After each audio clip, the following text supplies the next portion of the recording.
the guy who goes, "Hey, what's up, guys? It's me, Critical here. Basically, I'm here to talk about some drama that's within the community. A lot of you have been making fun of the fact that my waifu was Gale Tornado. And I'm just gonna say, you guys gotta pipe the fuck down, alright?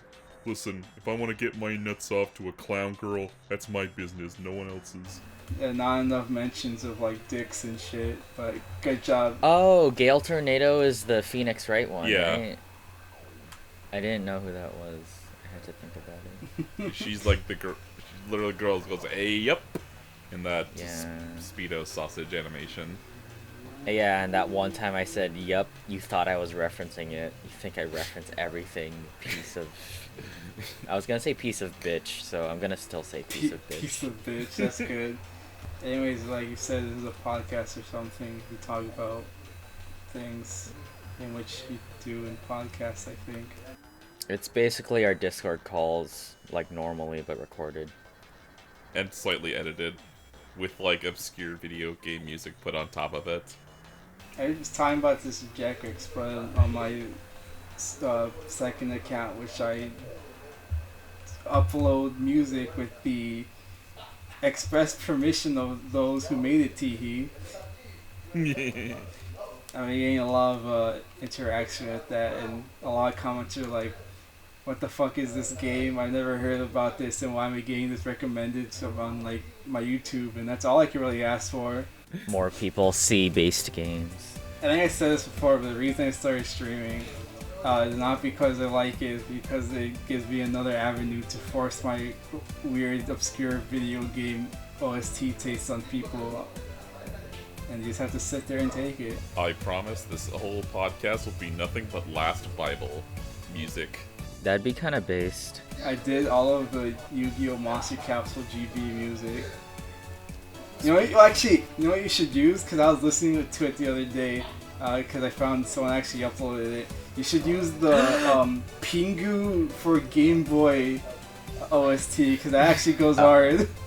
I thought you were gonna talk about that one fucking 3DO RPG that... Oh, that too, but I already sent that to both of you, so you guys know about that. Also, what the fuck was that card game that we played? I have it on like the tip of my tongue, but it was like the Game Boy platformer game where you control a car. I have the playlist saved, so I'll probably pull it up later and remember it, but that also has pretty decent music. Enough talking about obscure Game Boy games, let's talk about not obscure things, like... Yeah, let's talk about obscure Game Boy Advance games, like Hamtaro. Shut up! You talked about that in the first recording, shut up! Actually, I don't even like the GBA Hamtaro one, so never mind. Jekrix is a Game Boy Color Hamtaro purist. Yeah, as much as I am married to the Game Boy Advance, unfortunately, I prefer the Game Boy Color Hamtaro game. Anyways, it has been a while since we did one of these, so we got a few things to talk about. And since we don't want another 5-hour episode, we're going to try to get through these things a little bit fast. So if anyone wants to start with something specific, you go ahead. Since I'm playing... Yeah, cut each other off, fuck it. I was gonna say, since I'm playing it right now, Vampire Survivors goes hard. Oh yeah, I did bring it up at the very end of the last recording, but we didn't have time to talk about it. But yeah, we can talk about Vampire Survivors really quickly. I saw you play that, and it was just like, what the fuck is going on? A sensory overload? You're just death incarnate. Like, if the fucking... Enemies will spawn and they'll immediately die. If the unstoppable, forever marching, the threat of death ran at 5 frames per second, that's what Vampire Survivors is, and it's the best thing ever. I like playing as an old man with garlic.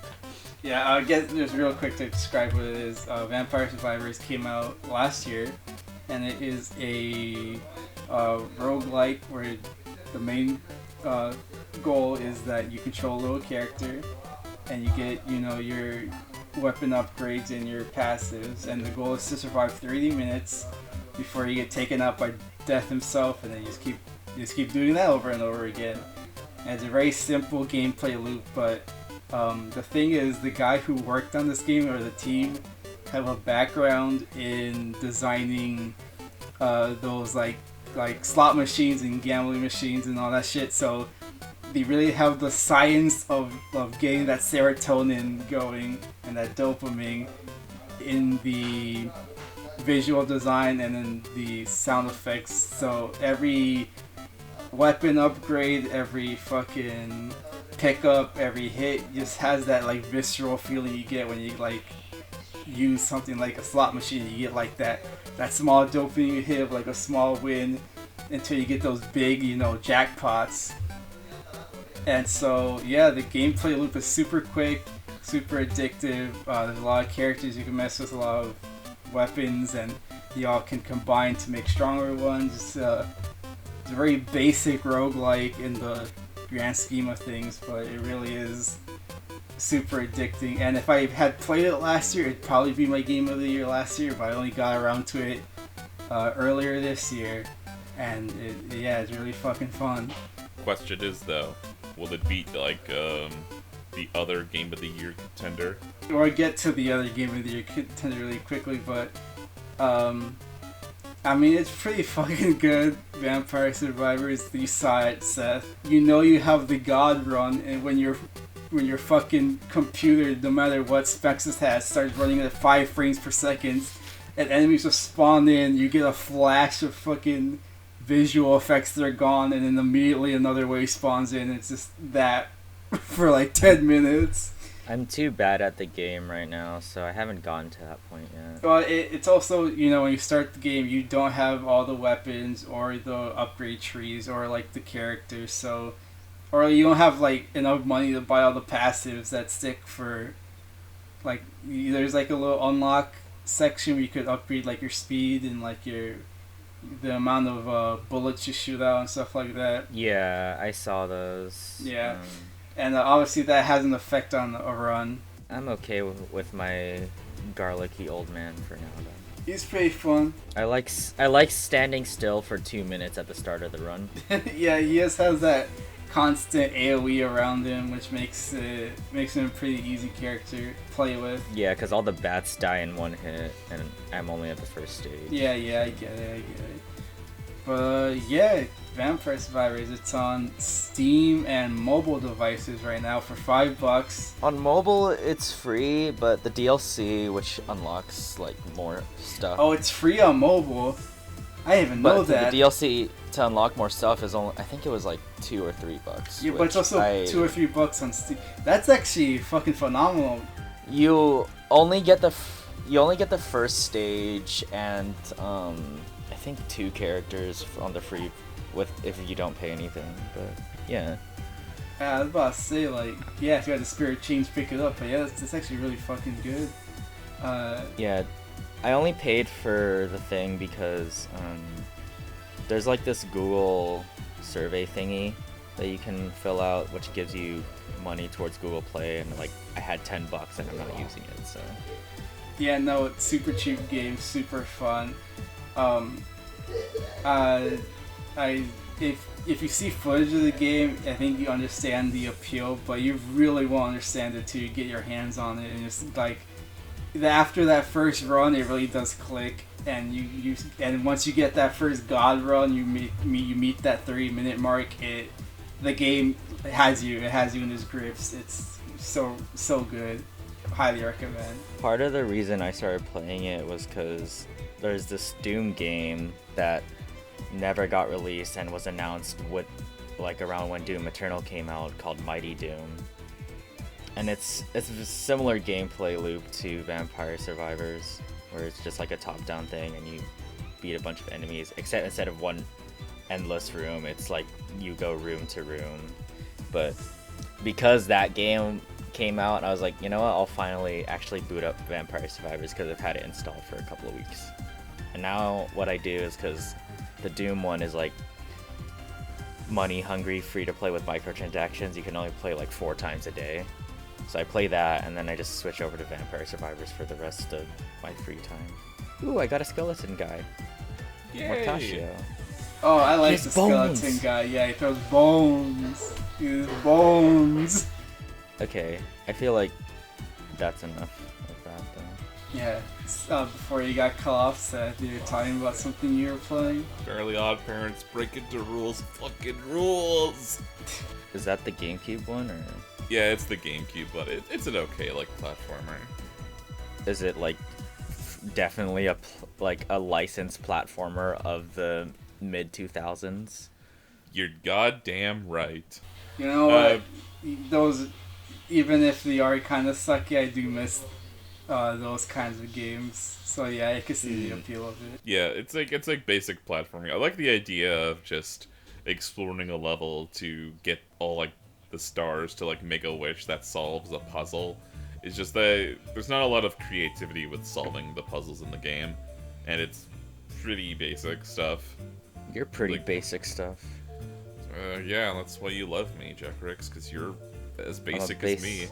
I'm a basic SoCal bitch.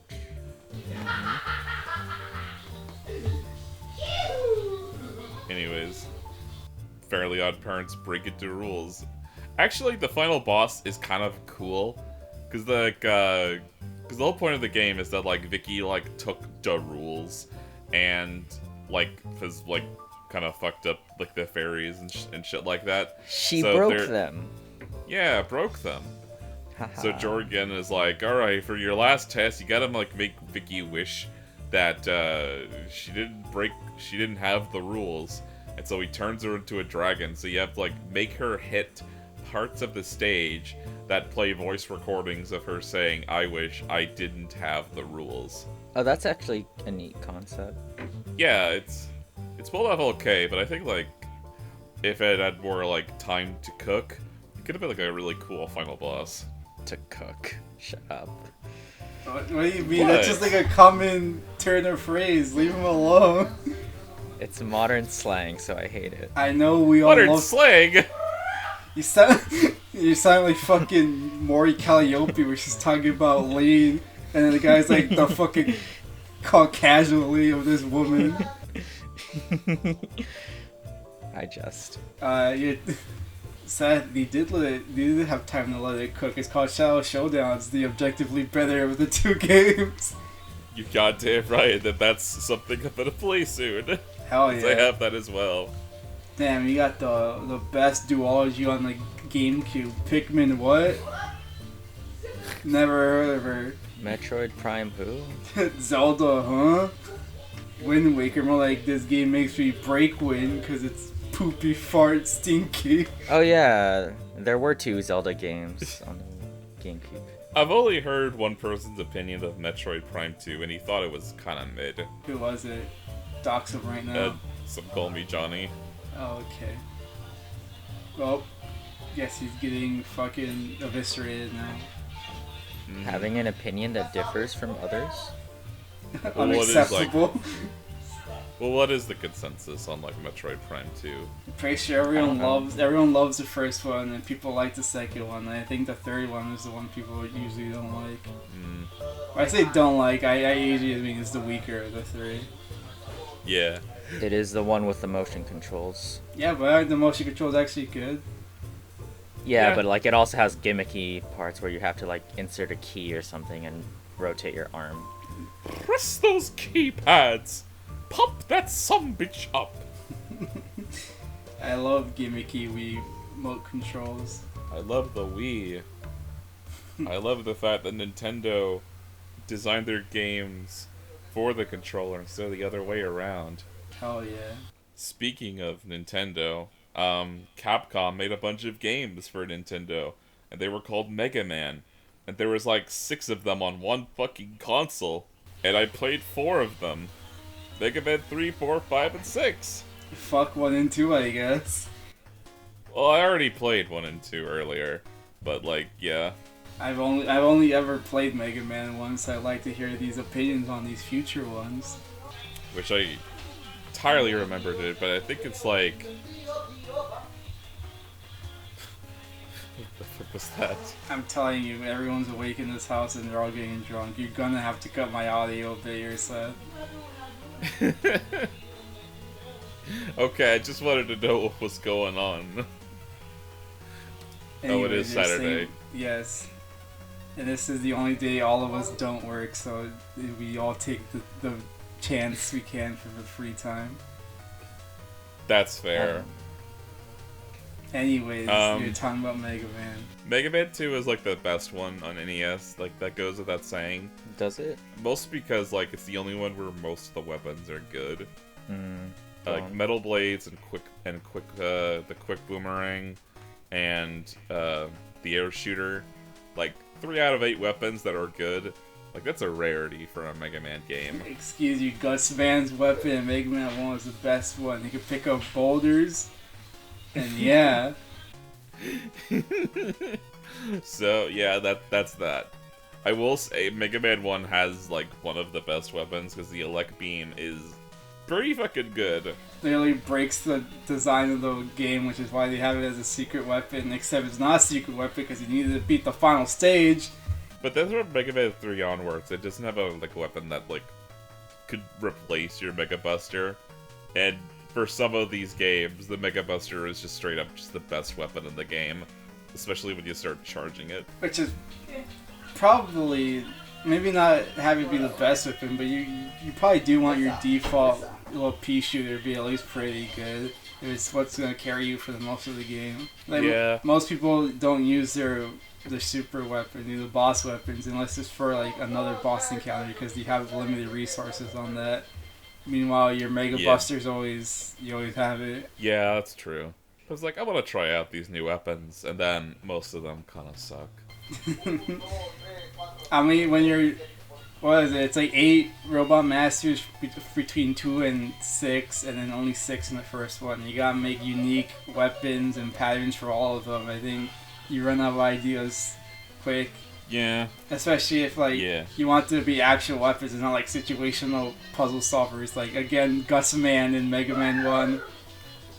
We're just lifting boulders. Or Charge Kick in Mega Man 6, where it's just like you're kicking people with your slide. Oh yeah, See, I love kicking people. This is why Mega Man EXE games are the best, because it's a deck building game and you kind of have to try out all the different weapons. Oh yeah, that collection actually came out already. Oh, it did? Yeah. If it's not out now, it's coming out like literally like soon. Like it was coming out early April. I didn't know. I didn't check when it comes out. I've been wanting that. Yeah, I'm probably gonna get it right now, but I also want that. I won't get it right now because it's on Steam as well. But like it'll go on sale soon, and it'll be like $5, like Capcom always does. Yeah, that's why I'm waiting to buy Resi 4. Because I know it's going to go on sale eventually. Yeah, like, I own 2 Mega Man collections, and they're both for the classic ones. I have Legacy Collection on my 3DS because the eShop closed down, rest in peace. And I have the Anniversary Collection on PS2, which has Mega Man 1 through 7, and I think a couple of the arcade games. I think I brought this up before, not on pod, but like in the call, that like I thought that all Mega Man games are RPGs because my first exposure to the series was the Mega Man EXE games and the anime.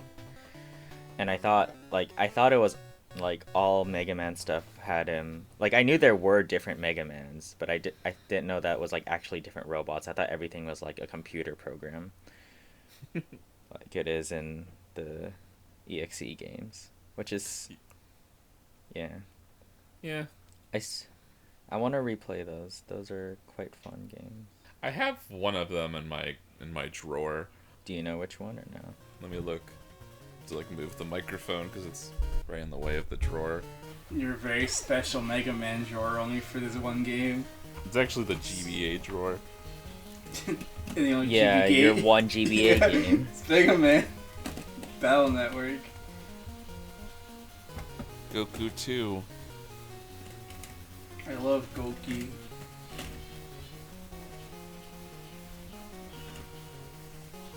Dang, where the fuck is it? Which I have played the first Mega Man. I've played each stage individually, but I've never done each one in an actual run. So I've never done like the final stages or whatever.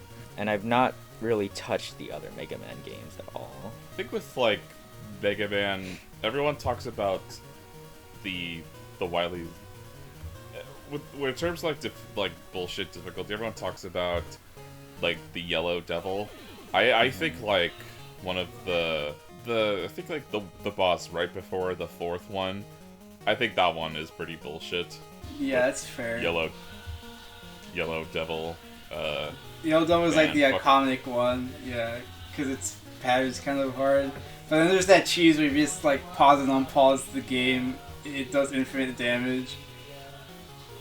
Oh yeah. Cannot pause do with button. Legacy Collection. Bullshit, never playing it. I thought there's an option to allow that, like, in the settings. Oh really? Oh, I didn't know. Never mind, best I- collection ever. Because I saw someone doing, like, a challenge run of it, and I remember them bringing up that that's an option. But I could just be misremembering. I think all the stages for Mega Man are like kind of solid. Like nothing's too bullshit besides like that one part in Iceman stage with the disappearing reappearing blocks.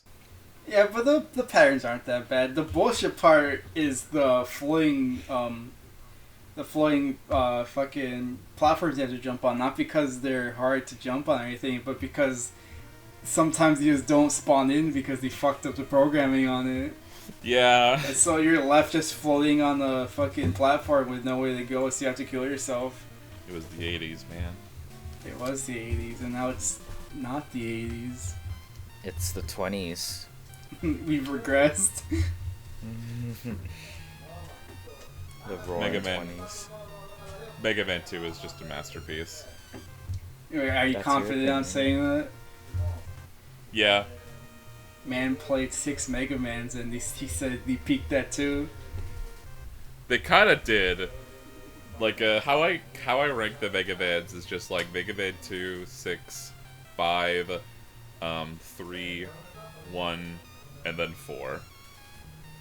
You haven't played the PS1 ones, or 9 or 10? Or 11. I have Or 11? not. No, I have not. I mean, you can't play 11. Or actually, no, 11's on other things, right? It's on Switch. Yeah. I was about to say. It's on everything. It's on PC, PS4, Okay. Switch. Epic. I thought it was just on Switch for a bit. Never mind. You can play it. Capcom doesn't. I don't think there is any series besides like Phoenix Wright, really, that Capcom has ever like limited to a certain platform. There's all those Monster Hunters that are only on 3DS now. Oh yeah. Oh, yeah. And then Rise was a No, Switch. also on Wii. Oh yeah, my bad. And then Rise was a Switch exclusive for like its first year. Yeah. You know, Capcom could do fucking magic with Nintendo handhelds. Like they had Street Fighter 4 running on it fucking day one. They had the Monster Hunter games, and then Rise looks really fucking good on Switch. They made one of the best 2D Zelda games with Minish Cap. They also did Resident Evil Revelations. They also did like Oracle. yeah, and I love those. Oh, I haven't never beaten them, but I love them. I did play what I played of it when I was a kid. We've been talking about Zelda a lot, so she has transitioned into Zelda 1, Seth. Just have like one joke to say. That it's not based in reality, but it's like it'd be funny if they did. Capcom saw the ports that Mighty Number 9 was gonna be on, so they ported Mega Man 11 to all of them. Except the Wii U. Mighty Number 9 did come onto the Wii U though. So It's a shame. Mighty Number 9 is better. It's a shame we'll never get that Mighty Number 9 3DS port now. I Wow. won't lie, I actually want to play Mighty Number 9 now. I've always been deeply curious about that game. Even Citizens of Earth got a 3DS port. It was a buggy one. Was it? I don't know. I heard it's not great. Even Minecraft got a new Nintendo 3DS port. It did! Even Minecraft. They put fucking Xenoblade on the fucking new 3DS. Why can't they put Mighty Number 9? Yeah, What's your excuse, Keiichi Inafune? I think the you only- fucking fraud. I think the only exclusive games were Minecraft and Xenoblade. No, there are more. There is Fire Emblem Warriors. There was. Oh yeah. I think there's like 6. And all the or SNES something. games. All the SNES games are for some reason exclusive, Yeah, which I mean, cannot other understand. than the Yeah, the SNES stuff on eShop. I think there's like, I want to say 6. That's the generous number. There's like 6 new 3DS exclusives, and I can only think of like 3 of them. Nintendo worked really hard for that new Nintendo 3DS. Even the fucking. I mean, Game there were Boy- games that like took advantage of the new 3DS. Like Hyrule Warriors runs like dog shit on the base 3DS, but it runs okay on the new 3DS. Fucking even the Game Boy Color had more support than the new 3DS, and the Game Boy Color is made well after the Game Boy was past its prime. Yeah, but the Game Boy was unstoppable. Had Hamtaro. Yeah, there's no fucking Hamtaro game on 3DS. That's why it fucking died. I'm sorry. Also, the Game Boy Color had a good name. True, New it was the Nintendo new 3DS. Nintendo. Yeah, I hate that fucking name. Every time I want to talk about getting a new 3DS, I have to clarify whether I mean getting a brand new base 3DS or if I mean getting the actual new 3DS, like the fucking upgraded hardware.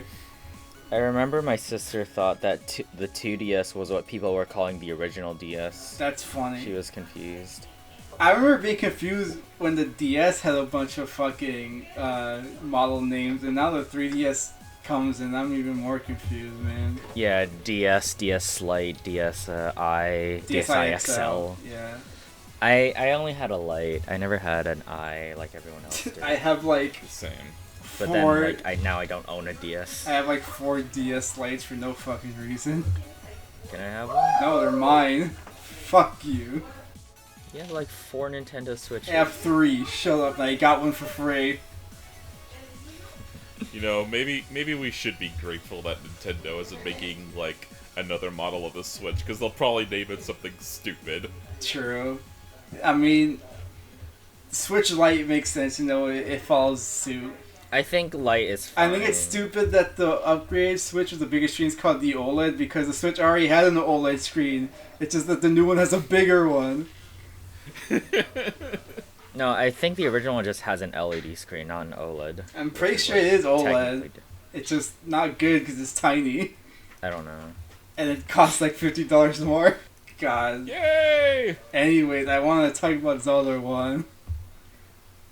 That's Legend a fun of game. Zelda- It's pretty rad. The creatures from Ganon are pretty bad. I was hoping you'd memorize the Zelda rap because I don't.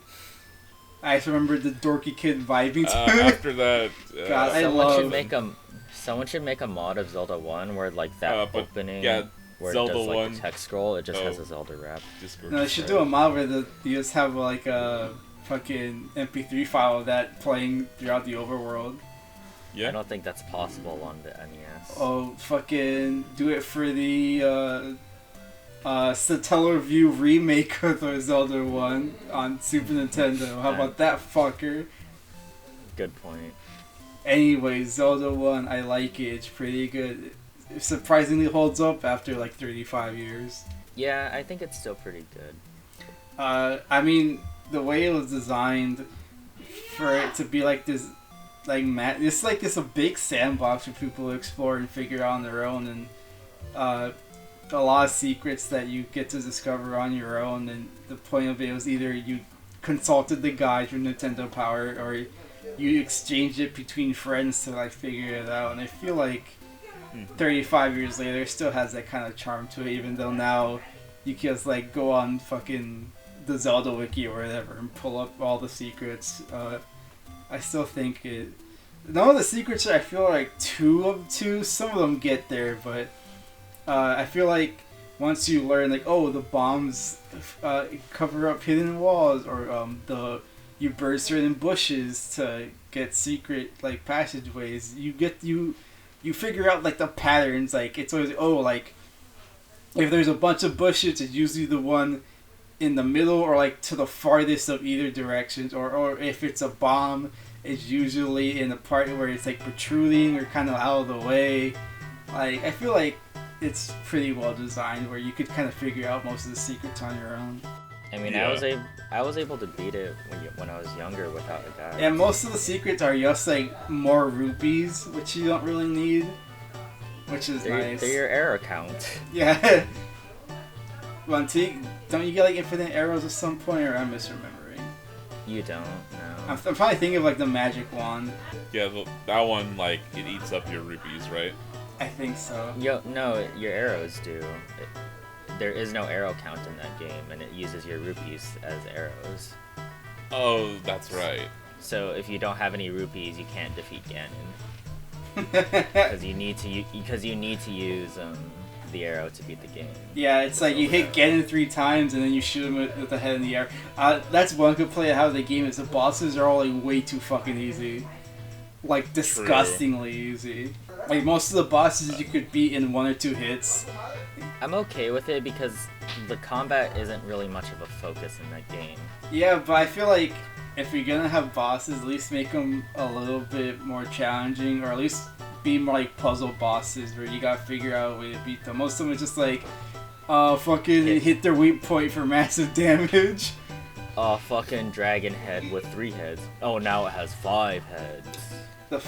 Or is it 2 then 3 heads? I forget. I think it's like... It's 1, then 2, then 3. Yeah, it increases every time you fight it. Like, the most annoying boss is the Dongo, not because it's the hardest, because it has a weird pattern in its walk cycle, so sometimes you put down the bomb, and then it immediately turns around or walks the other direction. It's like, oh great, wasted the bomb. Yeah, you could run out of bombs in that fight. It's annoying when you go into rooms and there's like 4 or 5 of the fuckers in them. It's just like, why? Yeah. I hated that dungeon. The combat is, like Jekrix says, not a huge focus. It kind of isn't very good, to be fair, but it is like an NES game, so I'm not too hung up on it. It is annoying when you're fighting the fucking Wizrobes, though, because they're fucking teleporting all the goddamn place. I think the blue Wizrobes make up for the games, for the lack of difficulty with bosses. Yeah, cause every time there's a room with like 5 or 6 Wizrobes, I immediately lose like half my health. It's been a while since I played the game, but I do remember one particular spot was that one room towards Death Mountain with a Minotaur in it.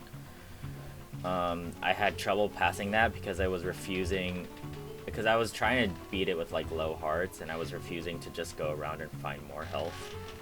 And that thing does like a shitload of damage, if I recall. Yeah. What are those things called? Minotaur? They have like an official like Zelda name, but like they didn't come back until Breath of the Wild, right? Linnell. Yeah, the Linnells. I hate Zelda enemy names. I remember its name in Breath of the Wild, so I kind of forgot its name. In Zelda 1, it's the Minotaur. Even though it's the same name, like, I knew it as the Minotaur in Zelda 1, and I knew it as a Linnell. You know what's even fucking worse? When there's rooms with Wizrobes and a like, and you get caught with the like, and it eats away your magic shield, so now you can't deflect the fucking bullets from the Wizrobes. That happened to me once, and I just resetted the game. It was like, yeah, I was about to say, if it ever happens to me, like, I was playing on the NSO, right? If that happens, I usually, like, pull up the rewind, like, why the fuck that you can't say that? I pull up the fucking,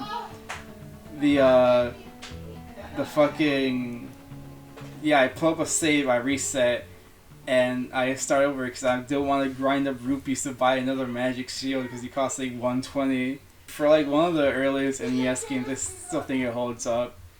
Like there are other NES games made afterwards that feel aged worse. It's no wonder it was a big hit. Yeah. Can't wait to play Zelda 2. Me too. Zelda 2 is fun, I think it's fun. Don't go into it expecting Zelda. I think that's why a lot of people are disappointed by it. It is a very different game, but I do still like Zelda. Zelda 2, Mario 2, Castlevania 2, there's all sequels that are like, fuck it, we're not gonna do what we did before, we're just gonna do something wacky. The main point of frustration with Zelda 2 is I don't dislike the overworld itself, but like the lack of like being able to save at like a different town or something, because it's like not as fast to explore as Zelda 1. Yeah, Zelda 1's map's pretty small, all things considered, and it's all interconnected. And it's kind of laid out like Final Fantasy in a way where there's like towns all over the place, but normally in Final Fantasy you can save at wherever on the overworld or in a town or something. But in Zelda 2 you always have to start at the very same place, which is frustrating. Yeah, I imagine so. But I'm probably just gonna play on this, so and if that ever happens, I'll probably use save states. I'll be straight up with that. I don't think there's anything wrong with that. Some people are super purists and will complain about that kind of shit. Purists or bitches? No, you're gonna play Ghosts and Goblins on the original hardware, and you're gonna do it with a no-death run. To be fair, if I would play that game, I'd probably do that because I feel like that the game was designed in that way. I'll save on Zelda 2 because I feel that some that's of Zelda 2 is a bit bullshit. I feel that's just an oversight on the design of the game. But Ghosts and Goblins was made to be tough as nails bullshit, like no death run. And I will honor its legacy and probably do that. Cute. I was gonna say, since we're talking about Zelda, I want to talk a bit about Twilight Princess. You can talk about it a little bit and how much my history of hating that game to my very core. Which is completely antithetical to me because it was my favorite Zelda game when I was younger. Listen, I growing up, everyone I knew loved Twilight Princess. Even now, whenever I talk to people that love that game, I could never get into it, and I'll get into that if we start talking about it. But if y'all want to start first, we had this idea where each of us were gonna play the 3 different versions. I think we brought this up. Seth's playing GameCube. Yeah.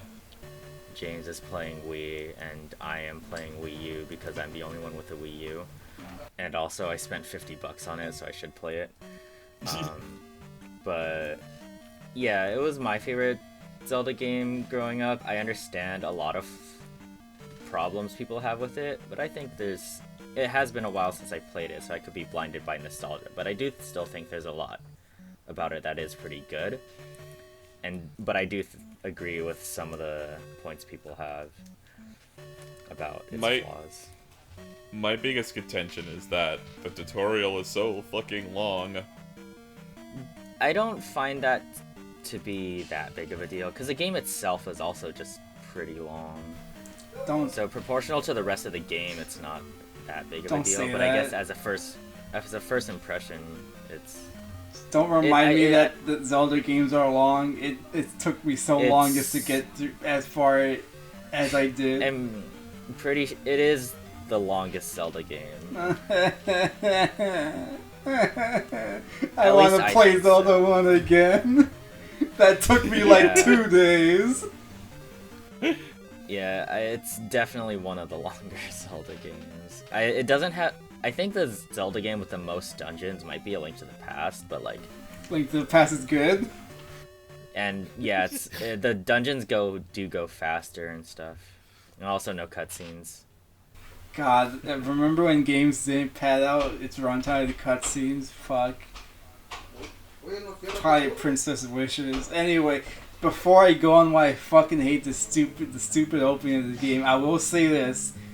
To the shock and awe of everyone listening, right now I'm up to the point where I last made it to the last time I tried to play it, which is when you get out of the Twilight Realm and you're still wolfling and you gotta go fucking sneak around their village to get your sword and shield.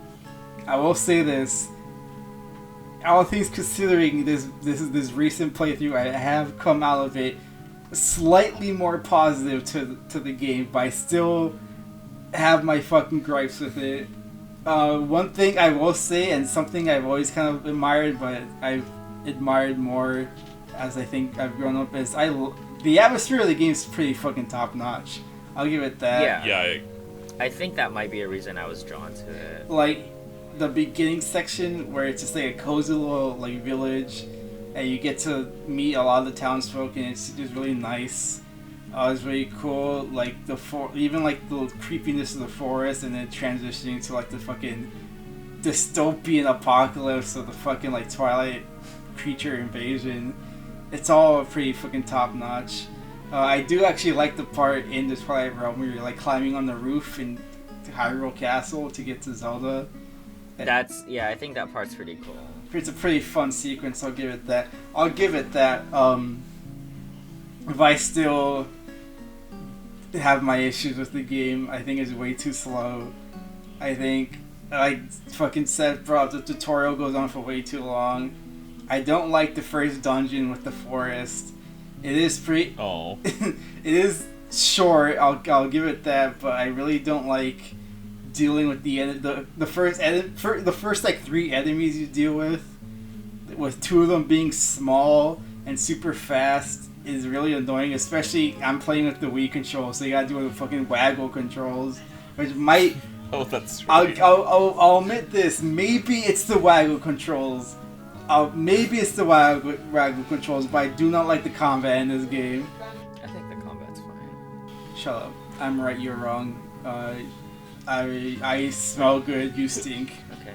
I've just realized that not only are you playing a Zelda game, you're playing the most annoying version of the game. I don't think it's the most. I think it's my preferred version because I find aiming to be really natural, like to work really Aiming's well. fine. I'm not complaining about the aiming. I'm complaining about sword combat.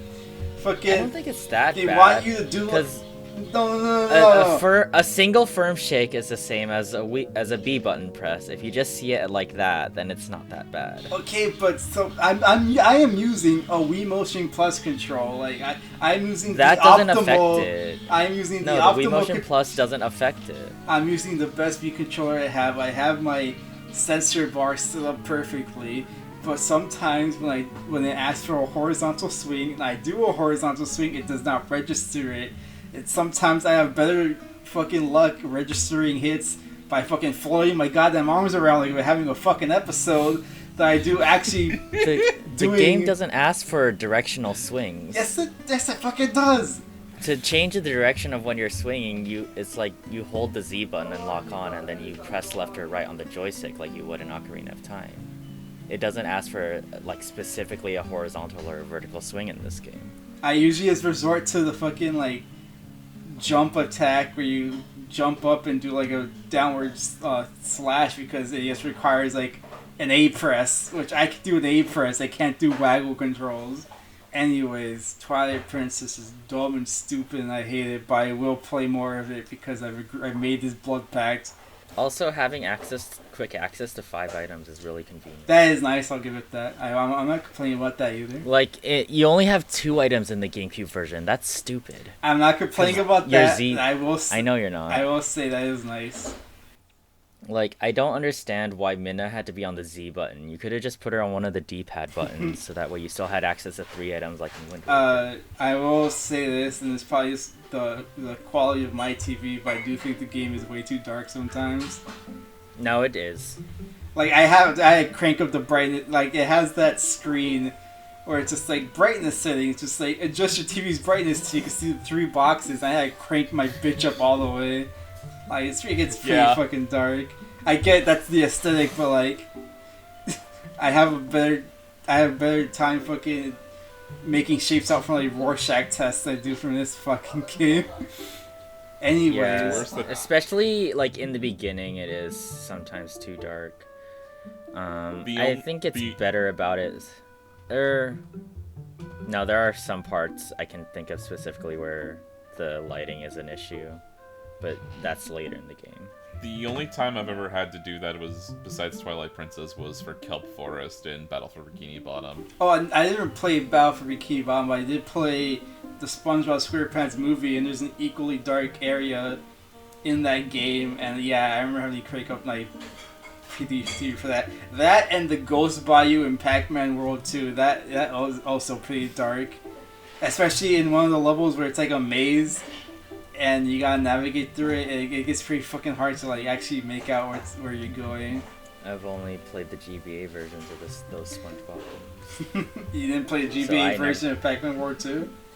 I didn't have it. Oh, well, now you're missing out. Is there a GBA version of that? I know there's one of Pac-Man World 1. Yeah, there's a GBA version of 1 and 2, and there's a DS version of World 3. Anyways. Yeah, I know that the World 1 is like is strangely faithful to the PS1 one.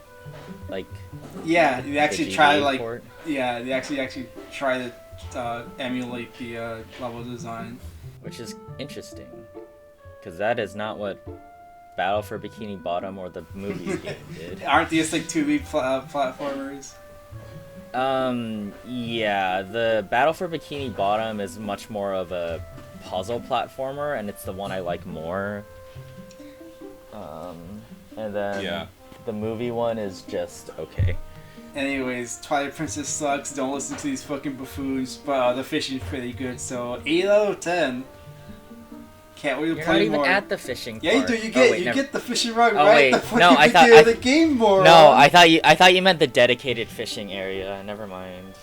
Stupid. See, that's what I'm saying. Don't listen to these bozos. Only I know what I'm talking about. He knows what he's talking about too. Yeah, shut up.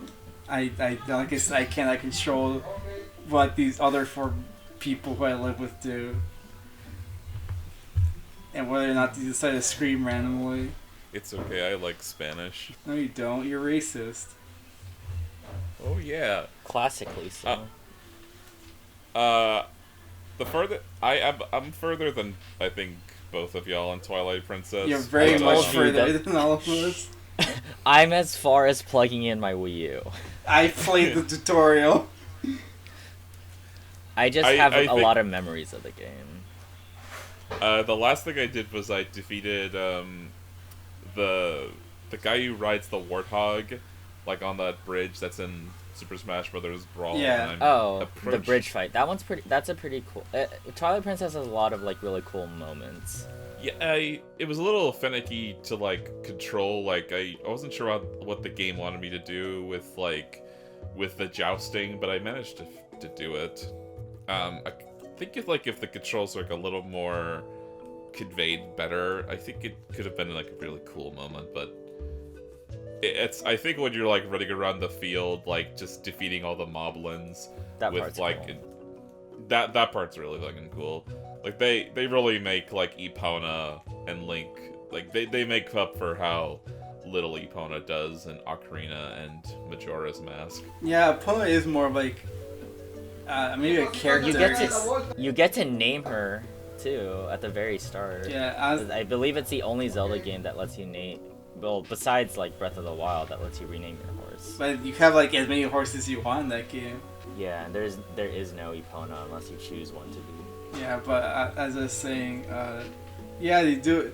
Epona is more of like a character in that game because she has more of a presence in the beginning sections. Like, She has a tie with Link and Ilia.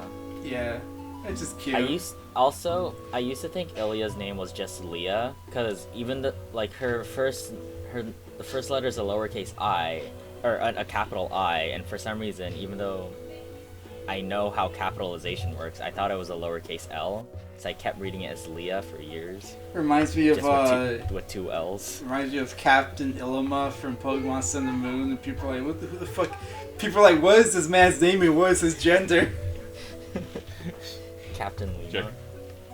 Jekrix, you would fall for Siva Gunner, like if you didn't know about that. What? I was like, I thought these were high quality ribs. What the fuck? No, I did fall for the name when I was younger. I didn't realize till later. Now you bring it up. I don't remember a time where I didn't know what Siva Gunner is. I feel like I just came out the womb knowing about high quality ribs. You're talking about the I looking like an L, right? Yes. Yeah. I feel like Siva Gunner now is more known for like the joke rips than it is for the original Silva Gunner, who like did a bunch of rips of Nintendo games. Yeah, the Giva Sunner Siva Gunner lore goes deep. Yeah. There's Timmy Turner's dad as well. Yeah, it's crazy, man. I gotta keep up with these fucking codec entries I've been lacking. Hey, that's Twilight Princess. What else do y'all want to talk about real quick?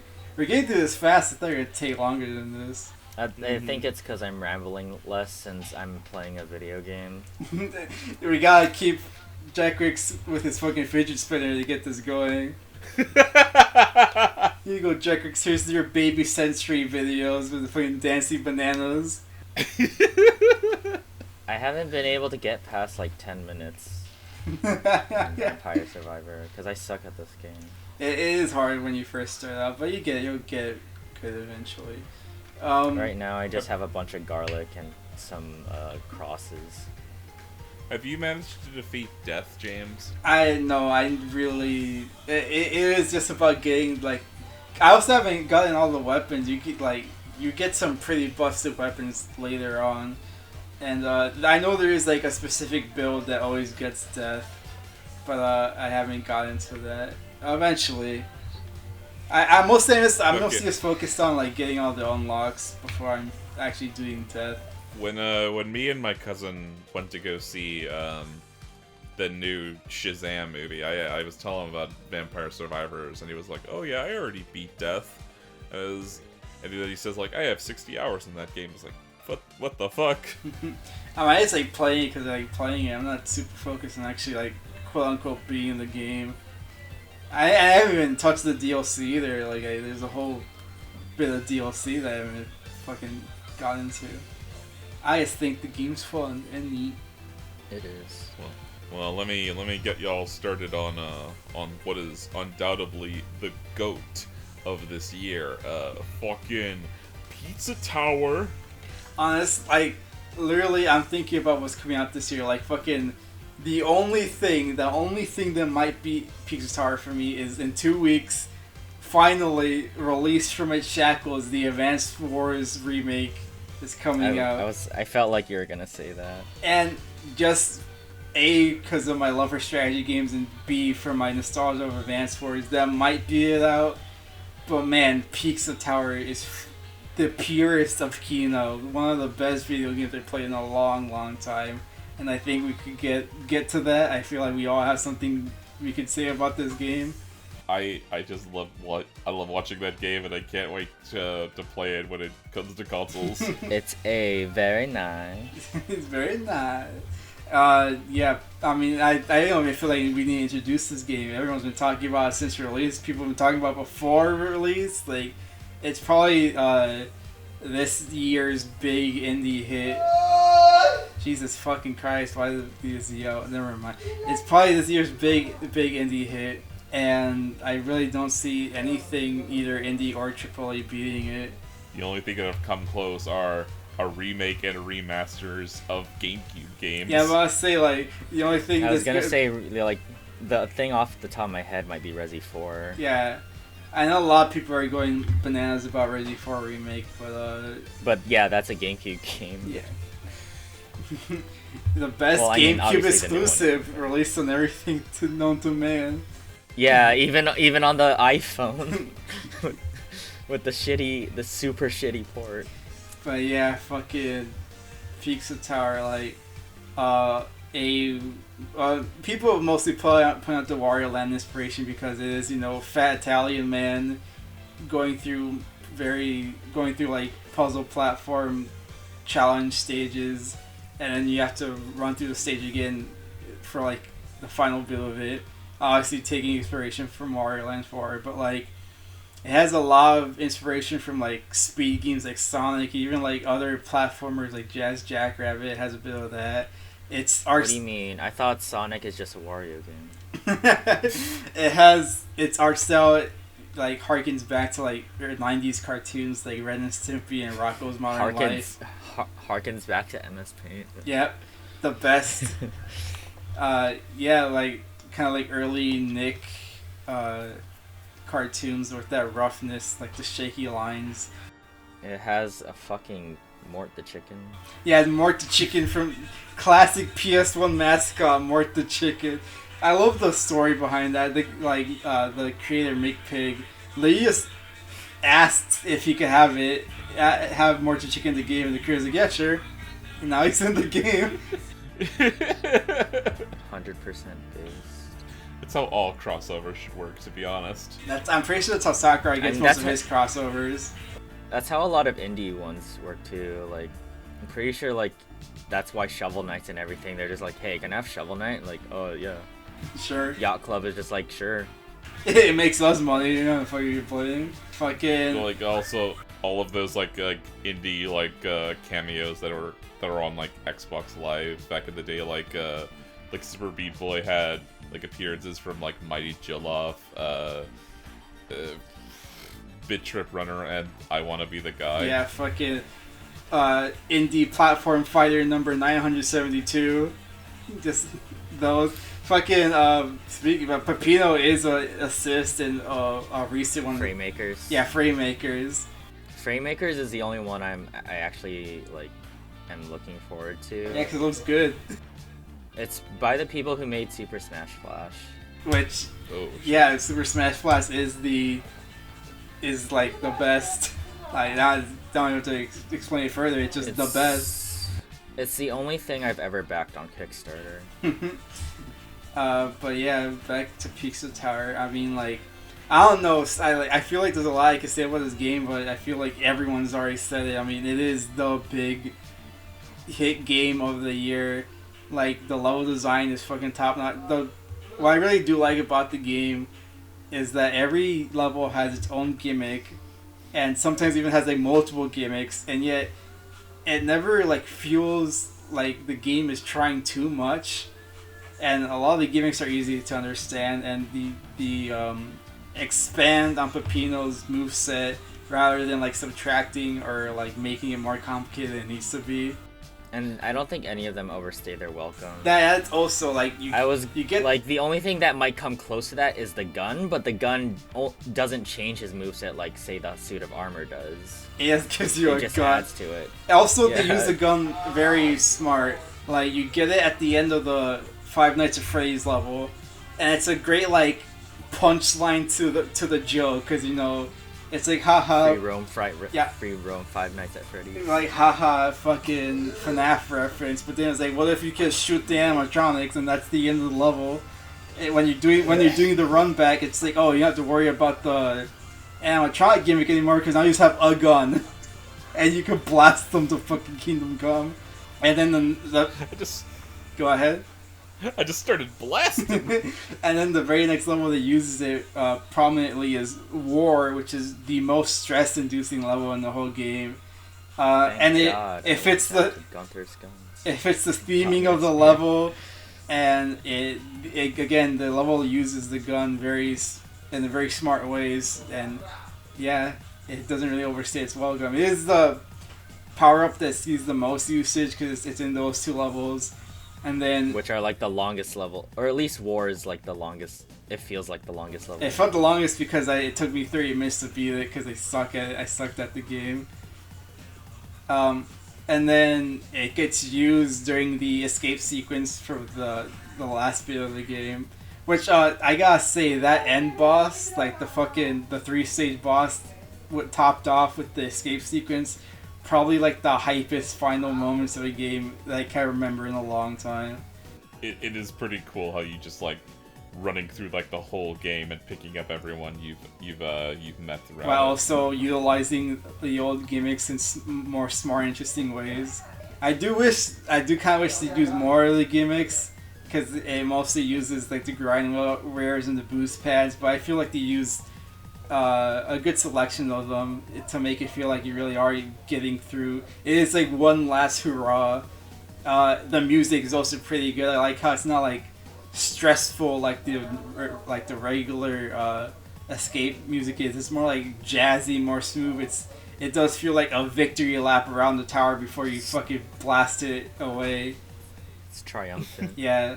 There was a part where you were streaming the game, and it was like a part with like a bunch of portals with like Peppino on a rocket. Oh, Deep Dish 9. I love that level. Yeah. I think I was watching that. And I was just like in awe of how cool it was. And even like, holy shit, this is cool. It is probably some of the best puzzle sequence in the game. It is super fun. Yeah. I do like the level gimmick. Not only of like the spaceships, but also like the changing level design because you're going through different planets from the portals and the spaceships. It is pretty good. We could like fucking gush about all these. The fact that to get absolved from like power ups that change Peppino's form, you gotta go talk to the Pope and he fucking blesses you. Which is to imply that power ups are some form of demonic possession. Peppino is just a man of the faith. I mean, one of them literally just kills you. You just turn into a ghost. I love Pepito so much. Like, I love how often he's screaming at everything. The fact that on the drop of a fucking pin, he goes from like insane anxiety to this like fervent rage and so easily. It makes him just a funny character to like witness. He's both. One of my favorite. Go ahead.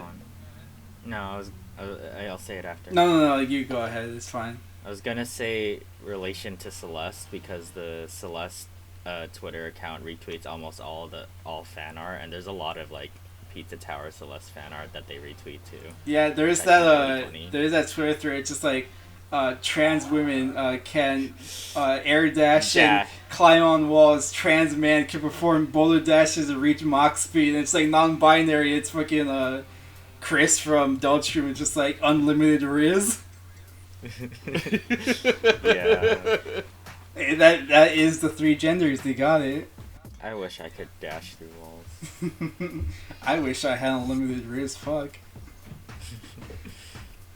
But yeah, Pizza Tower. If you haven't played it, which I imagine isn't many, because it is just a fucking like phenomenon right now online. I still haven't gotten very far in it. It's I fine. haven't gone past the first world.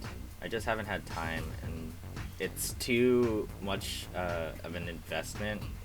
Not time investment, but like mental investment. Yeah, I was about to say, like the game's that's also like a big positive of the game. You could beat it like in under 6 hours if you just like do a casual playthrough. Obviously, getting P ranks, like the perfect scores in all the stages and getting all the achievements and stuff like that takes a long ass time. Like, it's definitely a game I would, but just not right now. I have too much going on for me to. I guess just like a really quick way to like top it off. It's a game that I feel like caters to a lot of people. It caters to like I think Vinesauce Joel said it. It's like a retro throwback without being blatant about it. Like something like Shovel Knight or like some of the other old retro indie games like Cave Story or such, where it's just like Pizza Tower feels retro, but not in a way where it's blatant. It feels retro, but also feels fresh and new at the same time. It's retro, but not defined by its retro. Yeah, it uses its inspirations as a very good base to build something completely new and unique and of its own volition. Yeah, and it's not like to say that say something like Shovel Knight is bad, but it's just like very much more blatant its inspirations. Yeah, you could see like the DuckTales and Mega Man inspiration from it. Cave Story, you could see like the Metroid inspiration in it and other such games. Mighty Number 9, you can see the Mega Man in it. And the anime Phantom Problem 9 inspiration, yeah. Because it's pathetic. And but yeah, like okay. You really can't call Pizza Tower a WarioWare clone or a Sonic clone or like a Jazz Jackrabbit clone, because it's not. It is its own thing. And if you've never played those games or even heard about them, you can enjoy Pizza Tower completely on its own merit without having to have interacted or have nostalgia for these games. And it has everything for a lot of people. It's a great speed game.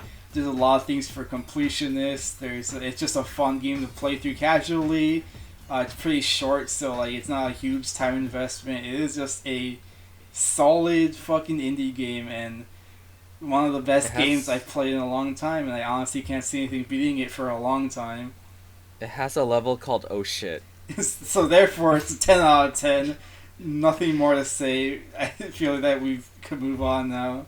Since I was saying that it's like Pizza Tower's too taxing, what I've been playing instead is a bunch of Sam and Max, the Telltale games that they're the remasters. It's pretty gay. I like it a lot. Yeah. I like the humor in the game. It's like super dry and stuff. Something I kind of like.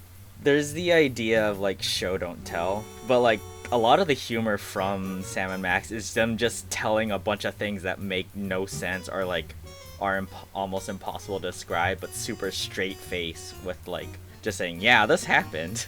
And like, oh. Yeah, a lot of the humor comes from like the absurdity of the situation, which we talked about, but the lack of like a reaction. Yeah, like in the 4th episode of the 1st season, a statue of Abraham Lincoln resurrects and runs for president, and Max runs against him. Max wins, and then for the rest of the series, Max is just president now.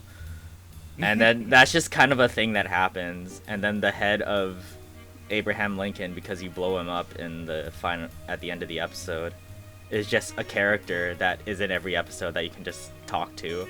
And then there's like a whole like situation with one of the characters where they start dating and eventually get married, but then there's like this whole it's a wild ride, and I quite like it. And also, I brought this up to James, literally it has the same plots as other things I like. Like the 5th episode of the 1st season is literally just the plot of Yeek.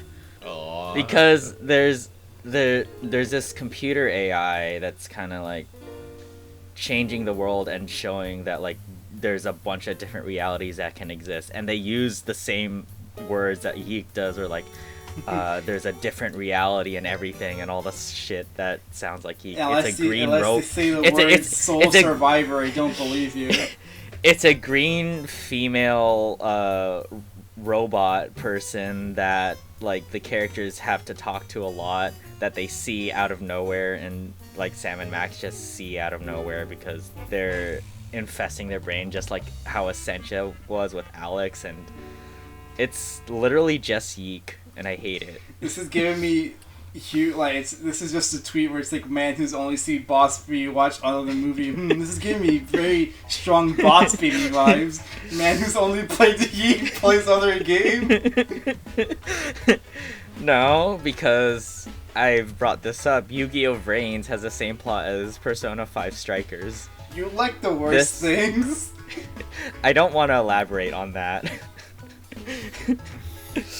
My tastes are non-existent. You see, Jekrix should be the best Kotaku journalist, because all these things would make the best headlines that make people pissed off on Twitter, and you get all the impressions and clicks.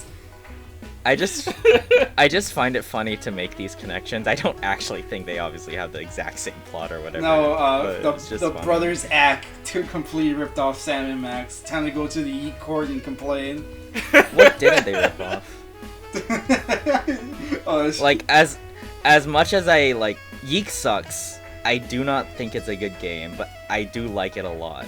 And as much as I like it, it's not a good game, and it is not original. We could go on about Yeek forever. We're going to eventually go on about Yeek in the future. Once 1.5. IV comes out. I.V. I'm the supposed Yeek fan, and I don't know what it's called. We'll just say Yeek wears its references on its sleeve, and we'll move on from that. You can keep talking about Sam and Max. But yeah, I also started watching the show. I don't like it. I don't like its humor as much as the game, because like it's way more fast-paced, which I feel like doesn't fit as well with the sort of super dry humor of everything. But it's fun. I do recommend. It's a fun thing to just hop in and play an episode a night or something before bed. I've been playing it on my Steam Deck in bed, basically. That sounds. And I either go through half the episode or the entire episode. That sounds pretty comfy, honestly. Each episode is like 3 hours or something, or at least that's how long it took me to beat each one. But also, I'm just kind of slow. So true. I'm looking forward to when the 3rd season. Like, the 3rd season's on Steam, but it's the original release. And I'm waiting for the remaster to come out, which should be coming out sometime this year. It's really dumb because people are salty that they replaced the voice actor for one of the games and also changed a couple of the lines, which are like, they changed a couple of the jokes like in super minor ways that doesn't really affect anyone. And people are saying it's like messing up the original team's vision.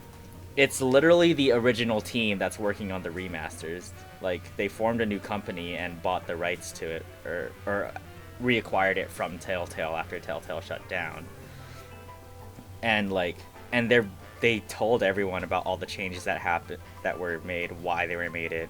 And the original releases are literally come free when, like, you're able to just get the original releases when you get the remaster as well. Like it just comes in as DLC, which you don't have to use or you can use, and people are mad at it for like no reason still.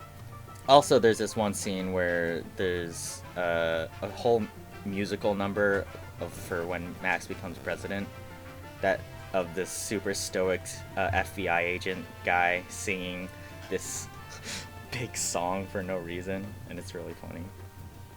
Do you think at the 1.5 update one of the Yeek characters will become president? Yeah, Alex Yeek becomes president. Oh, no, because in a certain reality, Alex Yeek is president.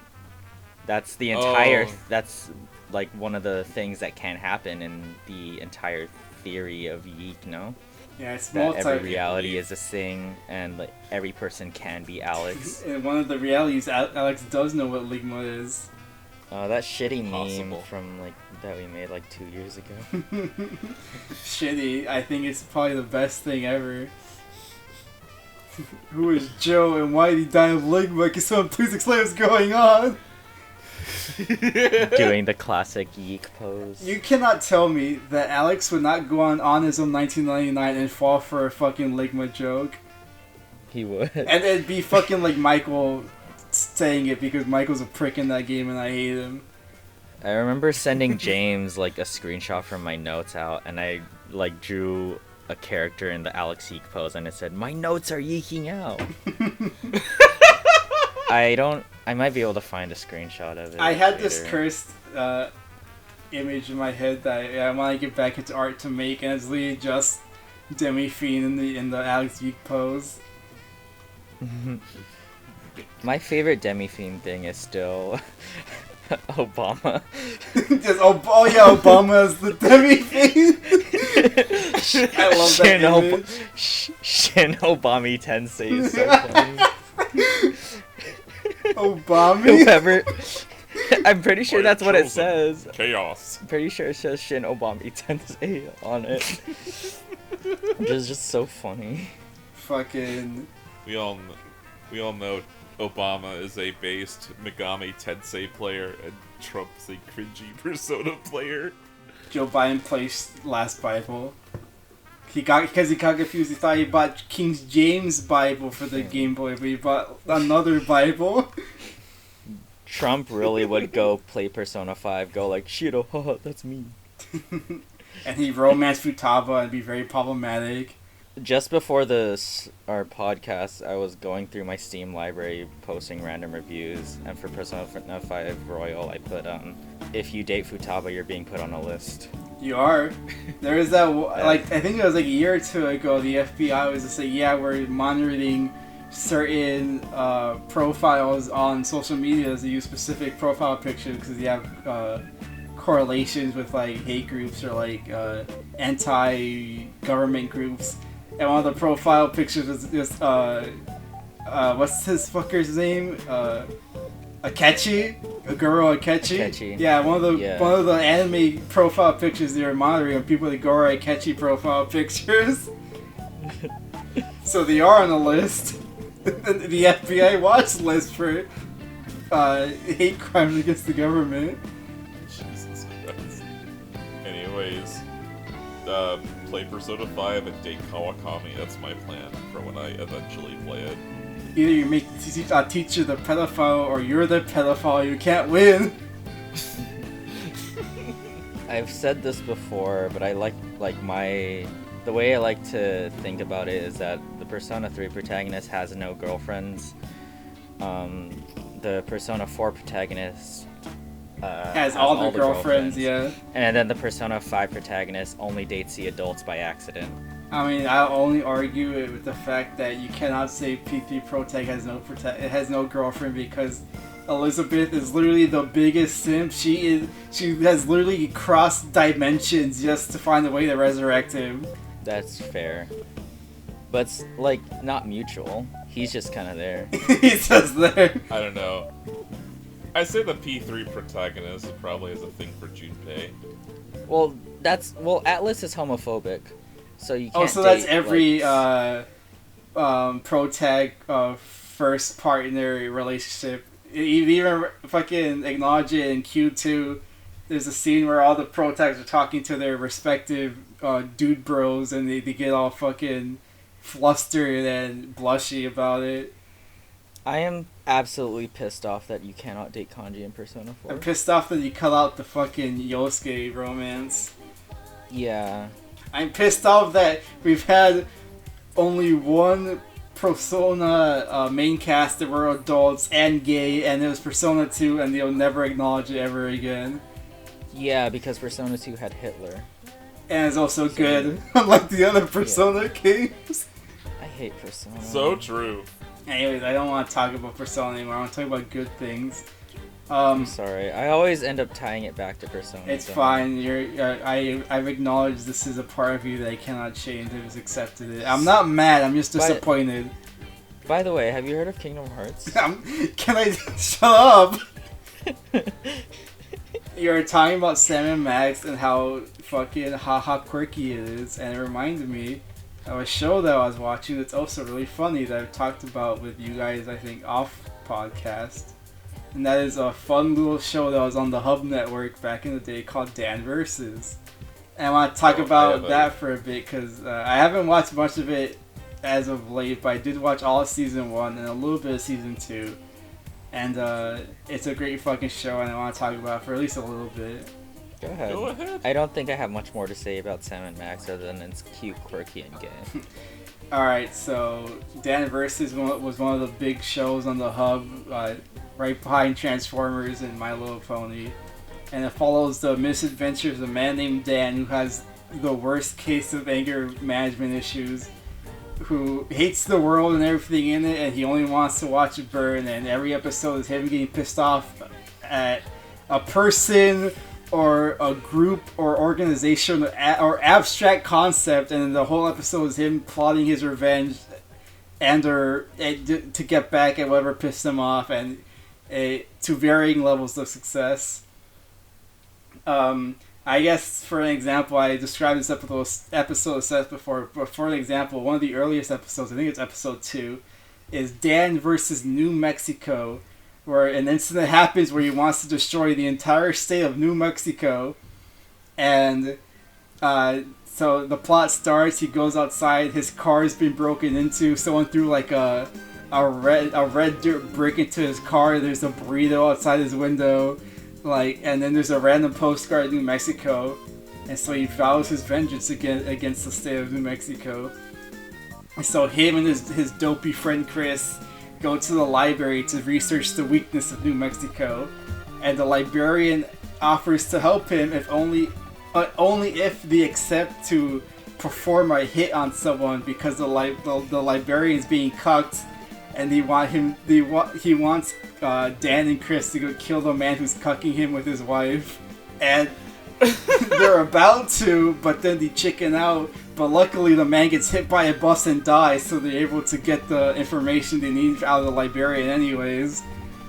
And they find out that there's a huge festival in New Mexico focused on hot air balloons, so they plan on going to the day before the festival to sabotage the hot air balloons to ruin New Mexico. And coincidentally, Chris's wife Elise also has a grudge against New Mexico, so she joins the two on their adventure. And while they go do the hot air balloon stuff, she breaks into a government facility to steal a UFO from like the Roswell incident. And Chris and Dan go to the hot air balloon thing, and it turns out that there's a group of cultists in New Mexico that sacrifice virgins to the hot air balloon god during this festival, and he managed to stop that by blowing up all the hot air balloons with fucking explosives. What the hell? And before they get killed by the cultists, Elise comes in with their UFO, and then they go on an actual murder spree around New Mexico. They don't show it, but the UFO has a laser beam that disintegrates things, and Dan literally grabs the console and starts zapping it at random civilians, and it's very much implied that they die. So anyway, I started a blast. And then the episode ends with them crashing the UFO into a mountain, and they just go home and everything's hunky-dory. And that's just a slice of the insanity that is Dan's verses. That's pretty base. Good. There are Lord. a ton of amazing episodes where Dan gets mad at the stupidest things, and he almost is always right, but sometimes even if he's wrong, he'll get his comeuppance in some way. Like, if, for example, there's an episode where he gets mad that there's an animal shelter across his apartment that's keeping him up at night, so he plans on blowing up the animal shelter with the animals inside. And he does it. He does release the animals at the end, though, because he feels bad. But the punishment he gets at the end of the episode, the punchline is, okay, the animal shelter's gone, but they built a gun range instead. It's even louder than before. He can't win. That's usually how they keep things, because, you know, Dan is by design an unlikable character. He's angry all the time. He mistreats his friends, and he only wants to cause harm to other people. But Yo, dude, Alex Eek. but they balance it out by two things. One, either they make him in the right. It is kind of like an Eric Cartman effect, where either Eric Cartman is like so blatantly evil, but either he gets his shit kicked in, or he gets paired up with something even worse. So therefore, it makes him in the right. And Dan is sometimes in similar situations where either he's so like unbelievably like angry, but sometimes it turns out that his anger is justified, or even if it's not justified, he usually gets his comeuppance at the end, and that's how they kind of like even it out. So Dan just become an unlikable character. And he does have his moments. He's weirdly smart and like empathetic when he's not going on his murder sprees. He has a soft spot for animals. In the animal shelter episode, he ends up adopting a kitten named Mr. Mumbles, which actually becomes a recurring character in later episodes. And then in the episode Dan versus the Fancy Restaurant, he finds out they're cooking rabbits and lobsters for the main dish, so he releases them. But then the rabbits get run over by cars, and the lobsters get eaten by homeless men, so that kind of, you know, falls apart. But, you know, it's the thought that counts. That episode also shows a good side of Dan because he gets thrown into a dungeon where all the other chefs are being kept, and he stages, like, basically the French Revolution, where they break upstairs and then execute the head chef. Based. Jesus. And Dan versus BurgerFile, which BurgerFile is a fast food chain within the show, which is, you know, basically like a McDonald's or a Burger King, where Dan usually goes to. And one day they get his order wrong, so he stages a protest in front of the counter. And, you know, to Dan it's just another one of his angry tirades, but to the cashier, who's this young girl, or, you know, youngish girl, she's random aside, I don't think it's the same art directors, but and people understand if they've seen both shows. The girls in Dan Versus are drawn very similarly how they draw girls in the Total Drama Island series, and if you understand what that means, you understand what that means. Oh, God. Oh, Jesus Christ. So the girl cashier falls in love with Dan because she sees him as this fucking revolutionary who's standing up to the big man. And at the end of the episode, they actually do get together, but because Dan can't win, she gets flown out to another state because she gets promoted in her job, so they are not allowed to be in a relationship. Similarly, in Dan versus the Barber, Barber gives Dan a bad haircut, so he vows revenge, and it turns out the Barber gave him a bad haircut because Dan told him about a date he was going on, and the date he was going on turns out to be with the Barber's daughter. And the climax of the episode is they have a barber off where the Barber and Dan's friend Chris do haircuts on Dan and the Barber's daughter respectively. And the Barber's daughter was like, you know, Dan, it didn't matter if you had a bad haircut, I would have gone out with you anyways. And she says, oh, because you're nice and sweet and funny. And, you know, Dan's about, you know, throw revenge to the side and finally let bygones be bygones. But he gets overcome by vengeance, and so he sabotages the Barber and gives the daughter a bad haircut. And she gets mad and she leaves, and obviously Dan doesn't get his girlfriend at the end. Aww. And like I said, he has his good moments in Dan versus the family camping trip, I think is the episode called. At first, he wants to sabotage it because the camping trip is interfering with a film festival he wants to take his buddy Chris to, but he has to go because he has to go on a camping trip with Elise's parents, and he's trying to get in good graces with them. But then it turns out there's a psycho murderer trying to kill them in the woods, and he puts revenge aside to save them, and he has an epic chainsaw duel with this psycho murderer. I love Resident Evil 4. Yeah. Dan S. Kennedy, master mercenary. But yeah, Dan Versus is just a lot of insanity and goofiness, and it's a shame that it got canceled. It did get a decent run, 3 seasons, I think like about 50 episodes, give or take. That sounds about right. And it's all, if you have, well, it's on Tubi, so you can watch all of them free with ads. That's how I've been watching it. Yeah. And it's a pretty good watch. It's a really funny show. And yeah, not a lot of people watched it when it premiered, but it does have its fans now, which is nice. You Yeah. included. Yeah, me included. I mean, I watched it when it was premiering. I didn't have cable, but my grandma did, and when I went to go visit my dad on the weekend when I was little. Go to the grandma's house to watch Dan. Yeah, my dad lived with my grandma, and she had cable, and so I watched the Hub Network, and I watched Dan Versus, because it was pretty funny, and yeah, highly recommend. It is a very violent show, but it is very funny nonetheless. Speaking of the Hub Network, one show that I got finished watching was Transformers Prime. Whoa, segue. That was totally intentional, Seth. You're welcome. That show is fucking awesome, especially like the first season. But like, so like you'll know like Transformers work. You know, like robots in disguise. They turn into cars. Yeah, I watched the Michael Bay films. I'm a pretty big Transformers head, you could say. Yeah, I did a dolly looking up Optimus Prime in a public bathroom. So this show is it's kind of like a fusion between like the old like 80s cartoon and a little bit of the Michael Bay stuff. Like some like the character designs, and Bumblebee takes a lot from Michael Bay's Bumblebee in that like he's a mute. He can only talk through like beeps and boops and not through like references clips from his radio. Because he can't afford that. It's just like a really solid show, especially the first season. It's like starts off as like these 3 kids like see them and like the Autobots fighting the Decepticons, and the Autobots are like, oh, we gotta like defend y'all because y'all are on like the Decepticons shit list.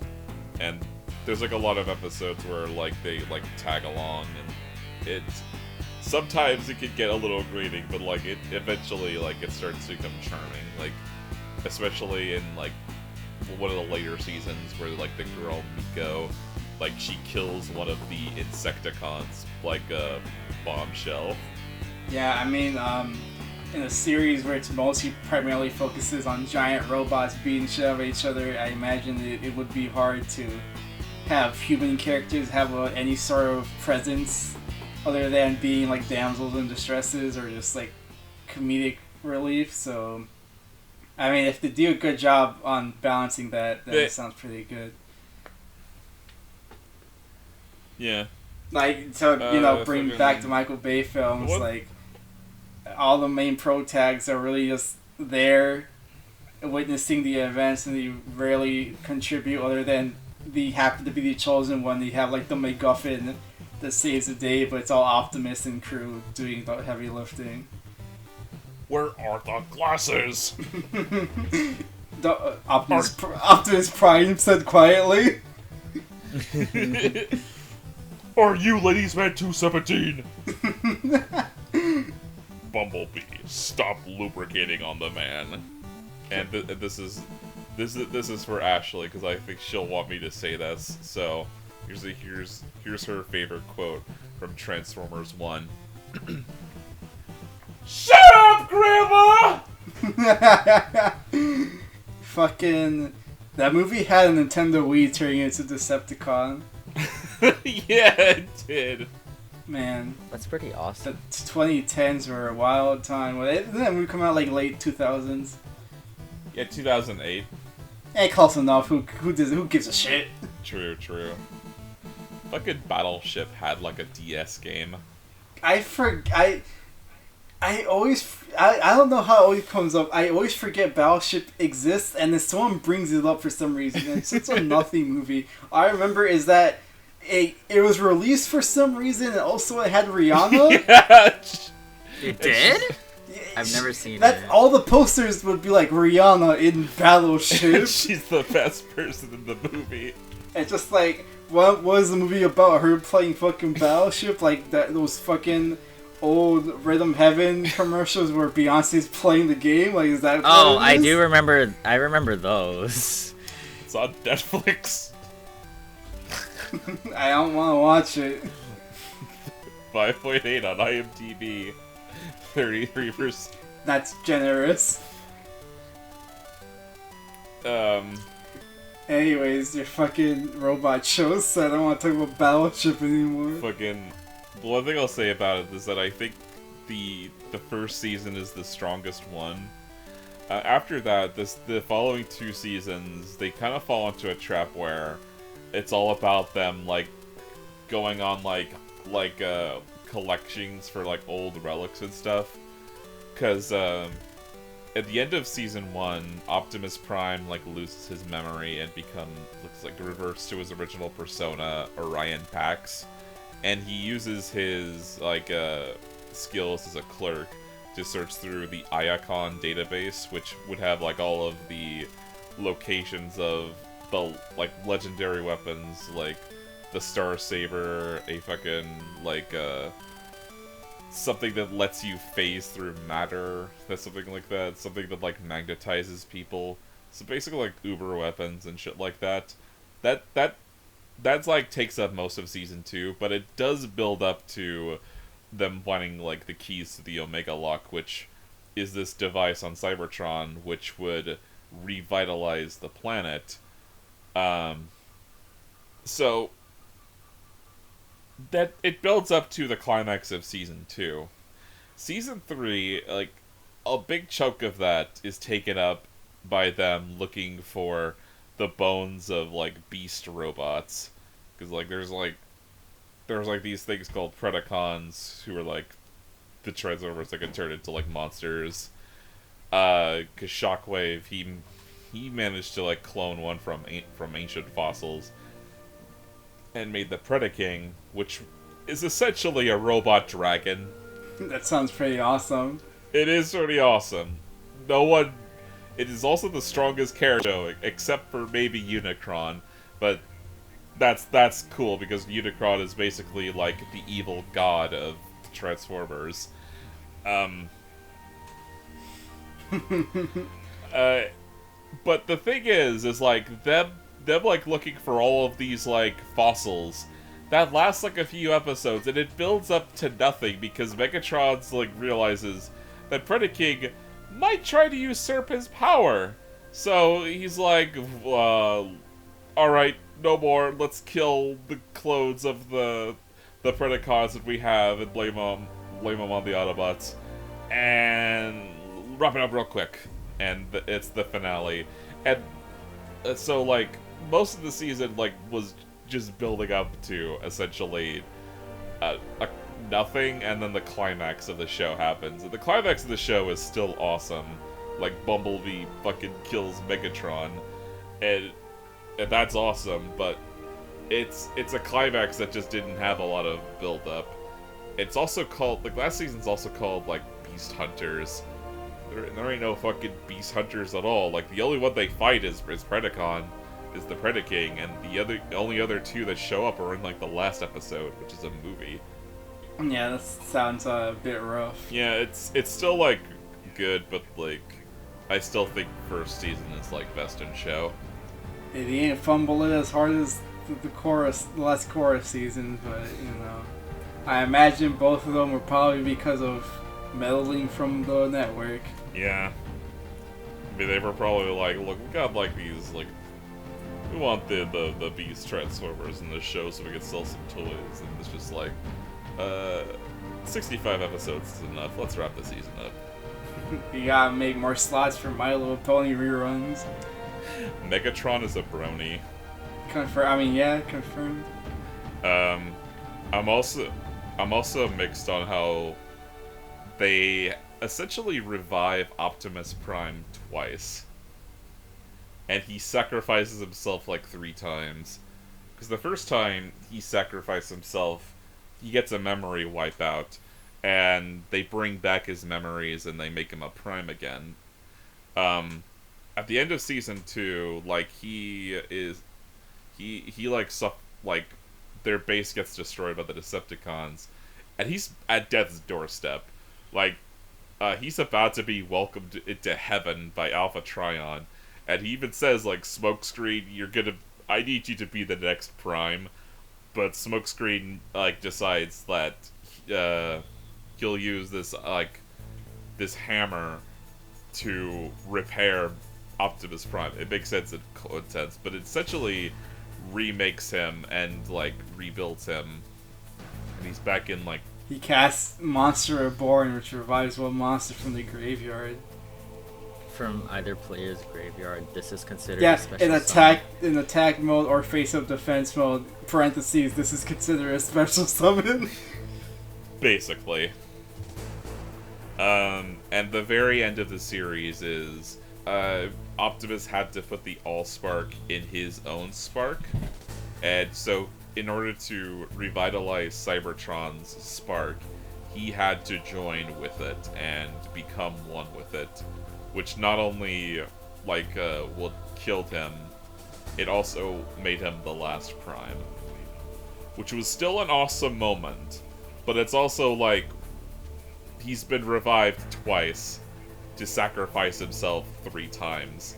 It's like Yeah. Man, I love Dragon Ball Z. Don't the fucking Michael Bay movies do something similar?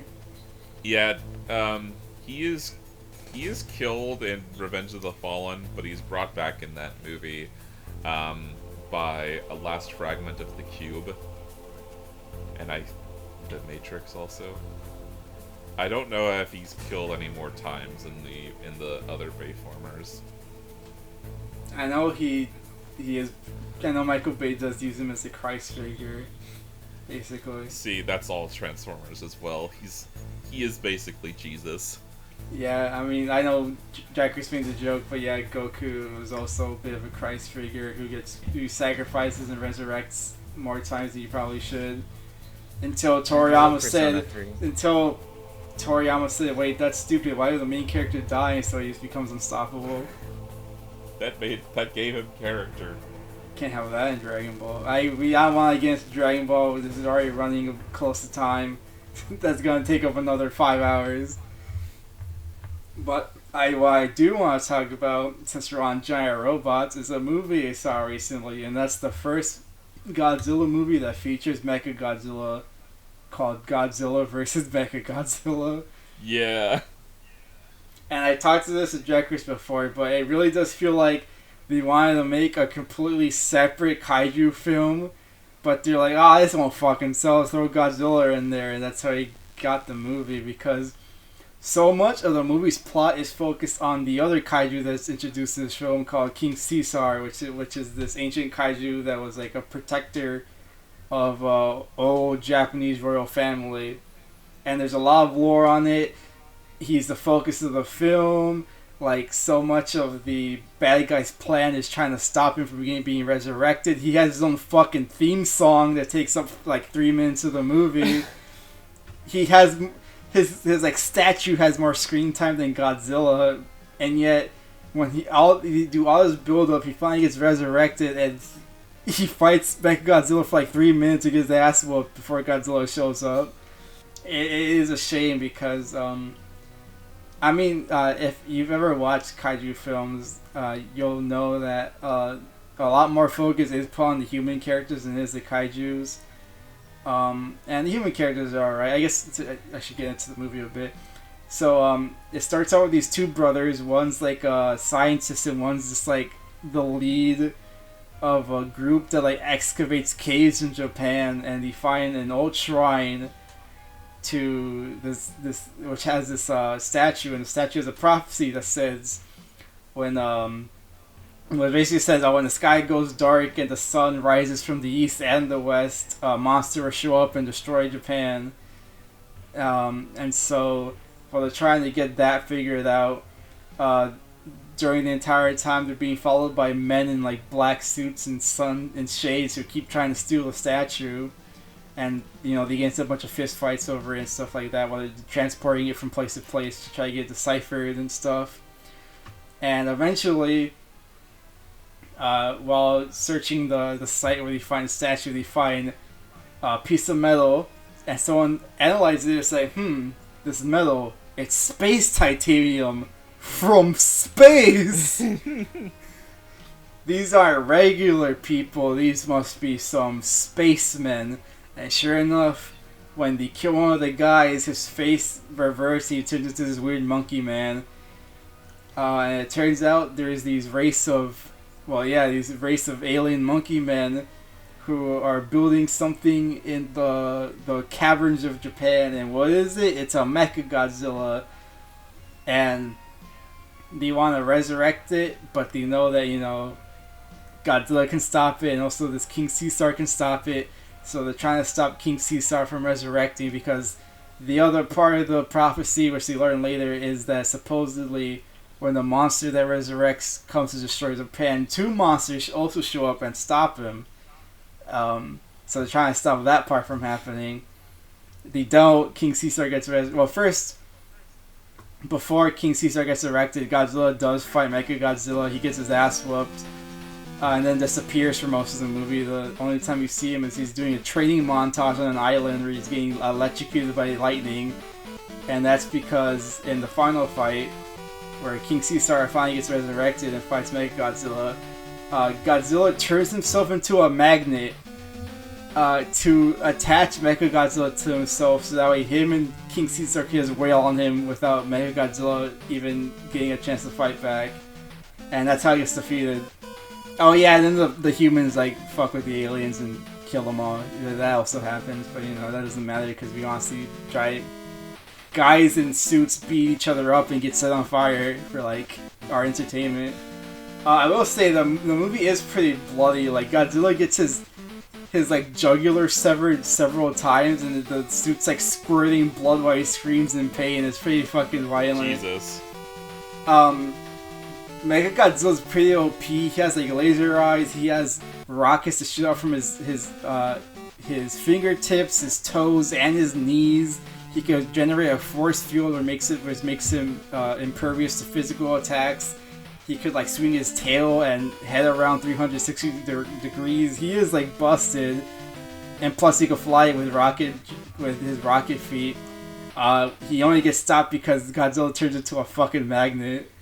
And yeah, the entire fight between King Caesar and Godzilla versus Mechagodzilla is Mechagodzilla just shooting an endless barrage of fucking missiles, and the two of them literally cannot get a hit in. They're literally just on the floor, bleeding out, dying, until the humans interrupt the aliens by destroying the Mechagodzilla's control panel, which makes him a little bit easier to fight. Yeah. Like I said, it's pretty bloody.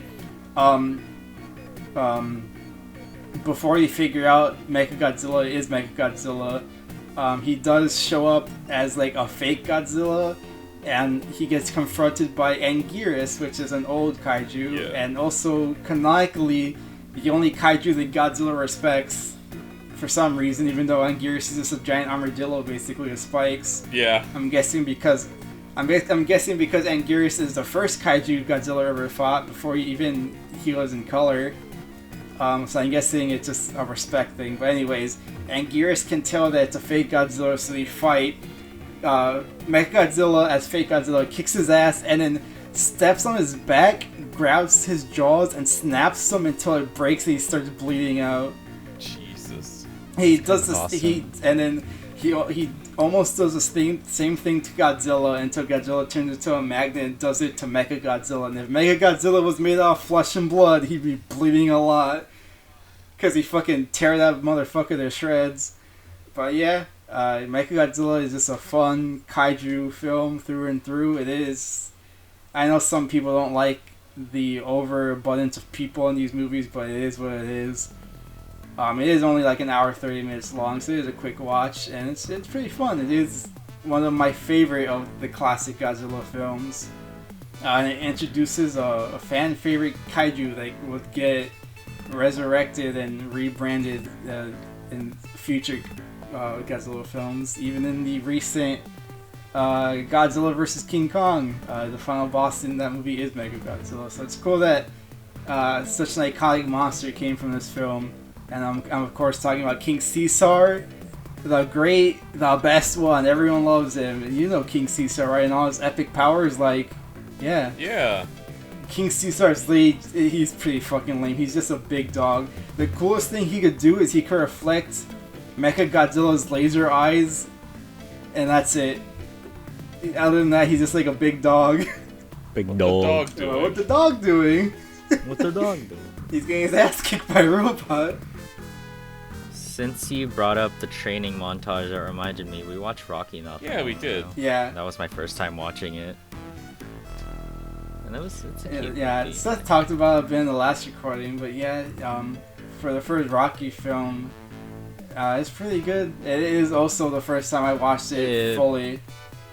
Pizza spaghetti, you know?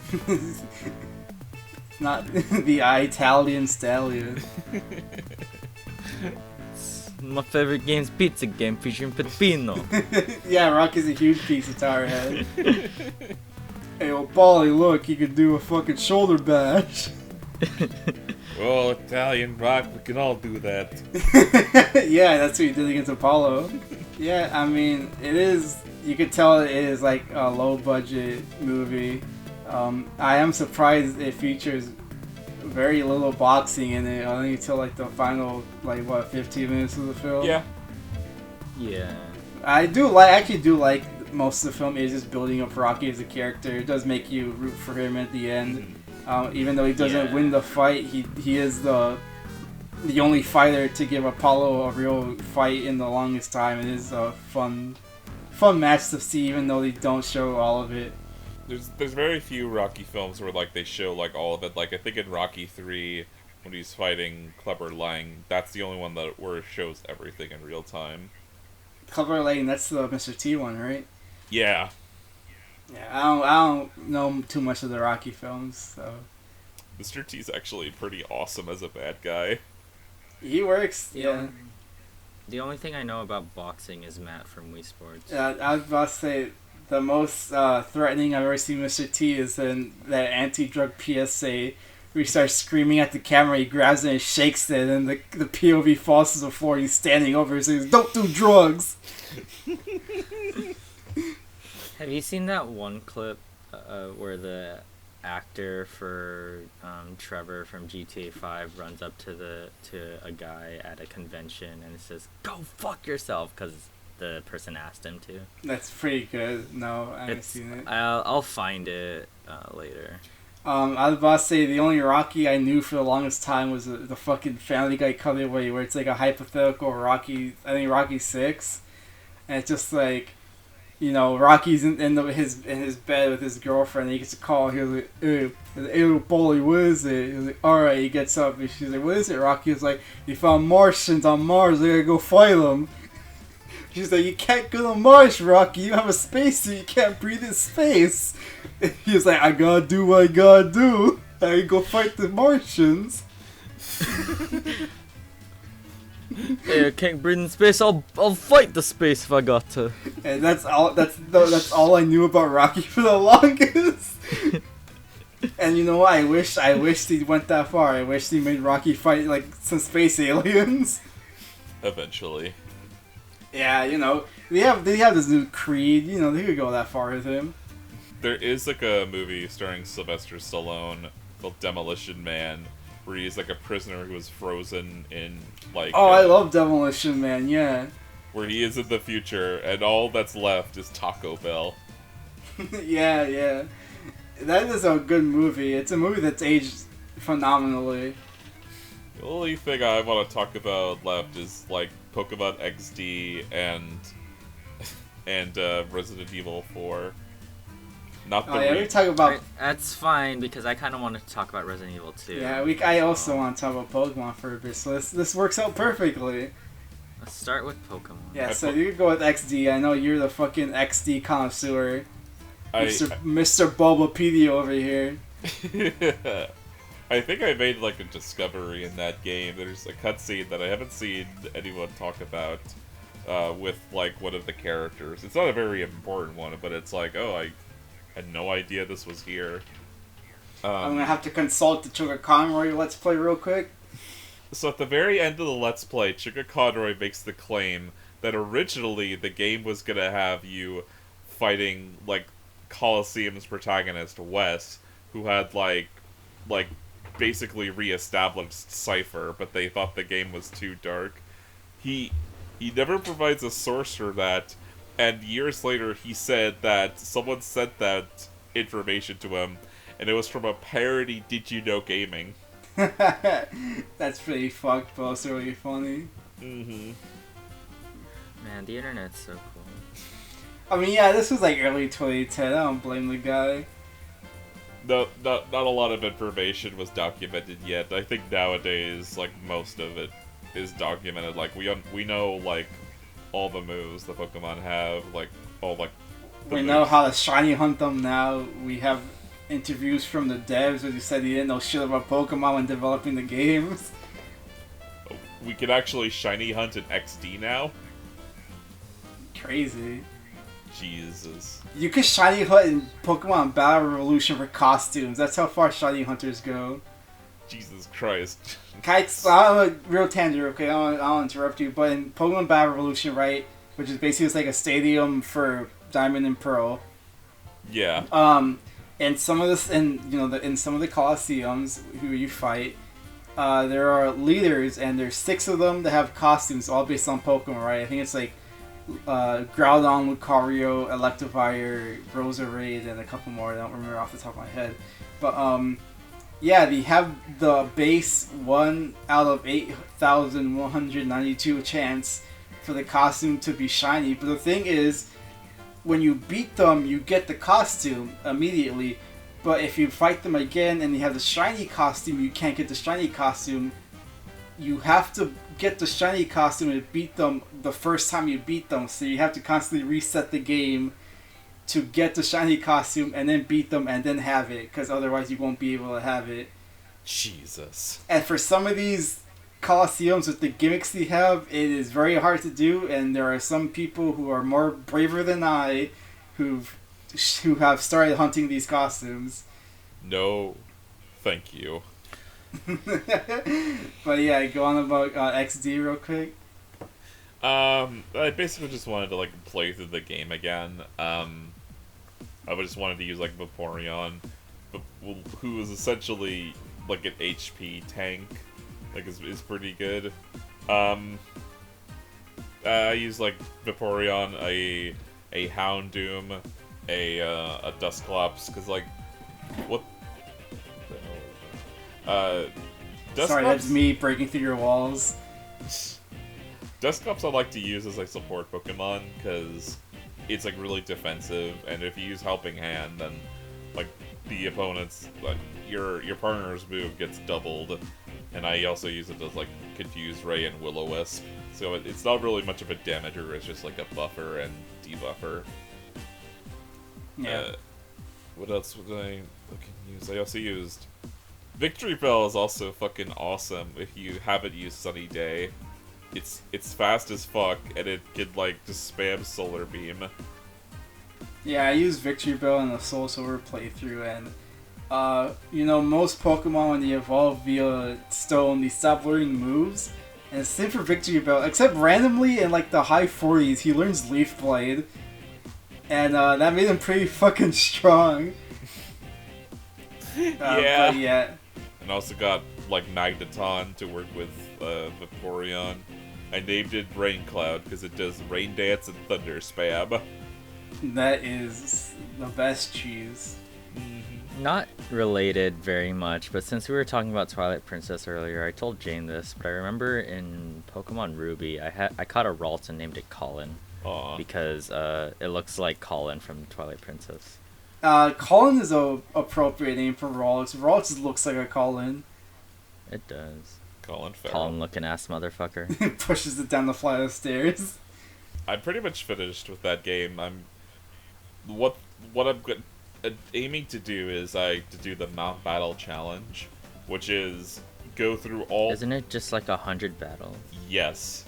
It's also how you get the Gen 2 starters in that game.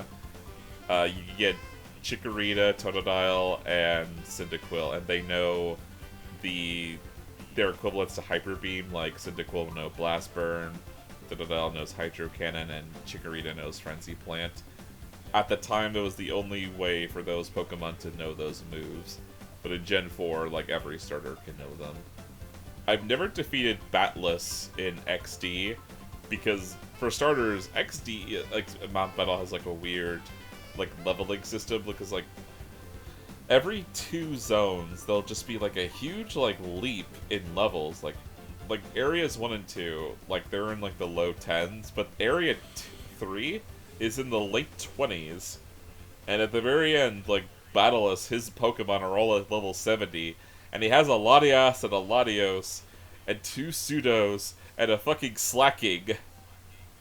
Man's ready. Man took the name Mount Battle seriously. He's ready for fucking war.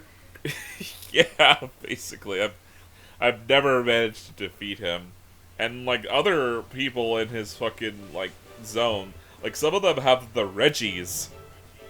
It reminds me of the Battle Frontiers, where it's just like, yeah, I have all 3 Kanto birds and like fucking Pseudo and a bunch of other strong mons. It's like, I hope you have some fucking competitive ready Pokemon, because you're gonna have a rough time, buddy. Or that fucking dickhead in like the anime who beat Ash with his Darkrai. Yeah, man showed up with a lot. All we know is that he has a Latios and a Darkrai. I don't know what other fucking Pokemon he fucking like cooked up from his fucking Game Shark or whatever. I'm a skilled trainer, Ash. He probably had like 5 Mewtwo's. They're all shiny and they're all legit, totally. Man probably had Arceus too. How do you have pocket? You have God with you. How? Skill issue. Speaking of which, to transition, just like Seth has replayed through the GameCube Pokemon games a lot of times and knows them pretty well. I'm currently playing through Pokemon Pearl again, which is a Pokemon game I've played through a lot and know also pretty well. I'm also pretty far into it. I have 6 badges, but I'm making my way to the 7th. I got past the point where Team Galactic blows up the lake. You gotta go to the different lakes to deal with that shit. Right now, though, I'm kind of like exploring a lot of the like side areas because that were locked behind Strength and Surf, just to like pick up whatever items or trainers I haven't gone to yet. Nice. I mean, I just like Pokemon Pearl. I know a lot of people don't like the design of Sinnoh, but I do. I know a lot of people don't like the map design specifically, especially with Rock Climb. But I actually do like how Sinnoh, compared to a lot of gens, is more vertically designed than horizontally. Me like too. There is a lot of you could tell that you want to show off the limited 3D of the DS and like the limited polygons, because even though they don't use a lot of polygons compared to like Gen 5, which is like almost pseudo 3D with like 2D sprites over top of it. Gen 4 does use a bit of that, and I think it uses it to good effect. I do like the verticality of the region. I like how there is the big hub of Mount Coronet that you visit multiple times through the journey. I like the routes. I like the music. I think there are some gripes with it. The main one that everyone points out is the dex fucking sucks. It has the worst selection of mons. It doesn't have most of the good Sinnoh mons, and the non-Sinnoh mons that they have aren't also particularly good. especially for me, who's done repeat playthroughs, who doesn't like to use Pokemon multiple times in multiple teams. So I like to use as many mons as I can, unique mons. And I've played through Pokemon a lot, and I've played through Gen 4 a lot, so I'm running pretty thin on Pokemon to use. My current team is Luxray, Sudowoodo, Seaking, Carnivine, and Girafarig, and I'm planning to catch a Sneasel, which will evolve into a Weavile in Victory Road, because that's the only place you get the Razor Claw. Oh yeah, that's right. I think you get the Razor Claw, like, in the Galactic HQ yes. The Platinum. Mm-hmm, you're correct. Not so in base Diamond Pro, you have to wait till you're in Victory Road. There are 2 in the game, one in Victory Road and one in the route past Victory Road. You don't get into the post game. Awesome. I love these Pokemon designers. They know how to design their games.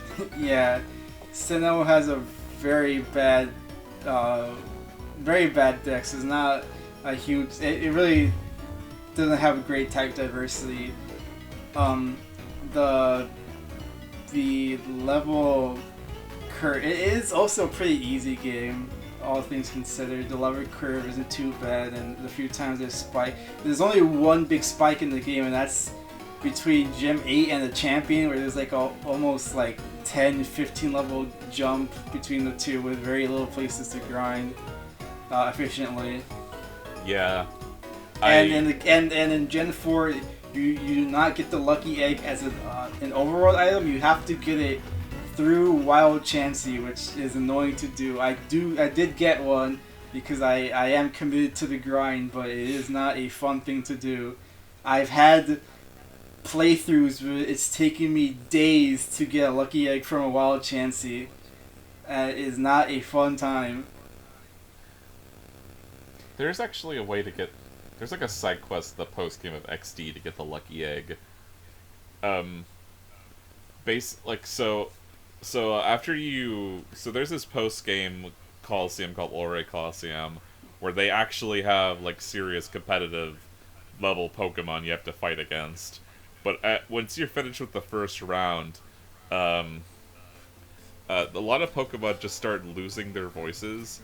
But once you finish with that side quest, the character Bella will just give you the Lucky Egg as a reward. Nice. Yeah. So you could get that easy mount battle grinding going. That might be the idea, actually. But yeah, despite my gripes with it, I do like Gen 4. I know people only think I'm crazy because I play more base Diamond Pro than Platinum, and everyone swears up and down Platinum's a better version, and it is. But I have my nostalgia with base Diamond and Pearl, and that's the one I choose to play through whenever I do visit Sinnoh. I think you should just admit that Pokemon is bad.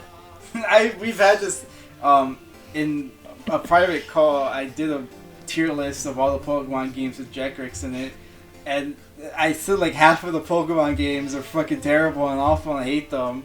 And the other half I'm like, yes, peak, perfect, can't be better. About half of that half were all spin-offs. Yeah, and half of them were spin-offs.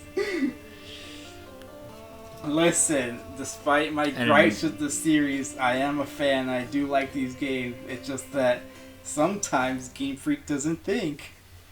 I think we also came to the conclusion that day that I just don't like Pokemon. Yeah, that's a you thing. And we're gonna force you to play the worst one. Yeah, Which one? Well, I said my favorite Pokemon game is Hey You Pikachu. The TCG and then Hey You Pikachu. Me and Seth already agreed that as soon as we finish the Twilight Princess, the next game all three of us should play should be Pokemon X and Y, since we all own a copy of that. Oh, right, I forgot. We're just playing through the worst game. Listen, I said that or Super Mario 64. You didn't want to play through Mario 64 again. Because I've played through it so many times. So have I, but I'm not complaining. I want to play a good game, god damn it. You said like we should race it, but like I feel like that's not fair just because I have the experience of it. Okay, we don't have to race it. But it's the blood pack has been made. As soon as we're done with one shitty game, we're moving on to the next. And if you think I had shit to say about Twilight Princess, oh boy, did I have shit to say about Pokemon X and Y. Same here. Fuck that game. Fuck that game. I hate it. Can't wait to play it. Can I use my level 100 shiny Yveltal? Oh yeah, go ahead.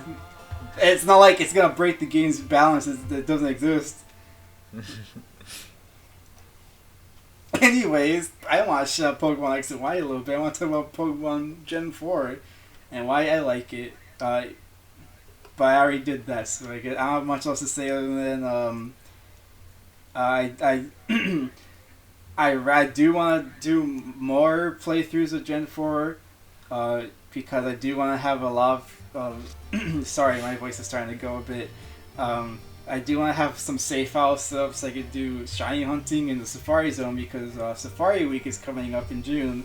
If for those who don't know what that is, it's a shiny hunting event where for 1 week people shiny hunt in the Safari Zone, and whatever games have it, which is Gen 3, 4, Gens 3 and 4, and then the Diamond Pro remakes basically. Gen 1. You can't get a shiny Pokemon in Gen 1, and not through I forgot.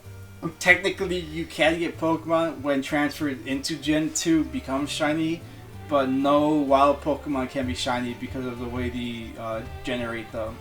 I think it's only you could just rename your Pokemon in Stadium 1 and boom, instant shiny and it's unique colors. Oh yeah, it's because Stadium 1 has a bunch of unique palettes. Yeah, because if you nickname a Pokemon, it'll always have a unique color palette in Stadium 1. Yeah, it's just cool. Which is something I really liked. Yeah. I remember my my Pikachu was greener. Green Pikachu. It wasn't ripe yet.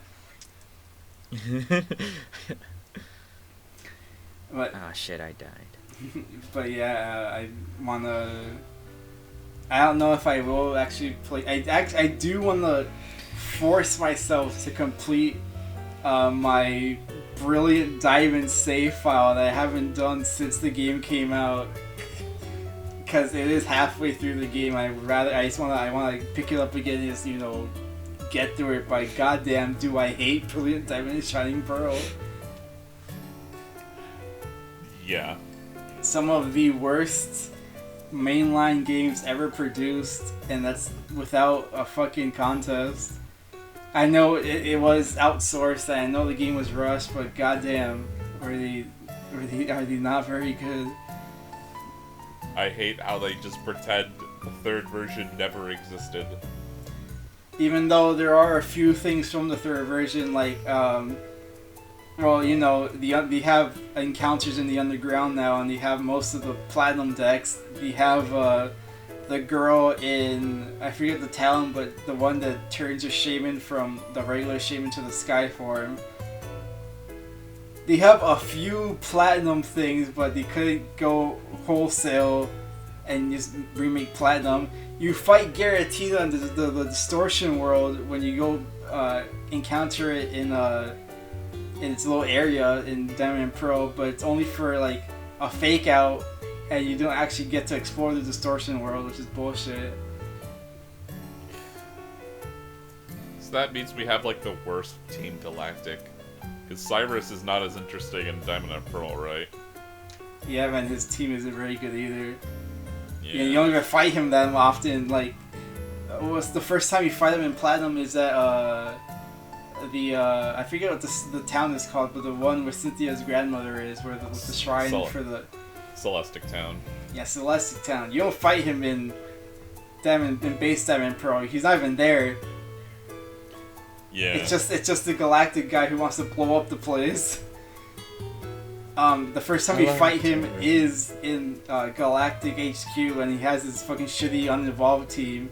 And you fight him again like minutes later in the Mount Coronet, and he has his evolved team, but it's base Diamond Pearl team, so it's not very good.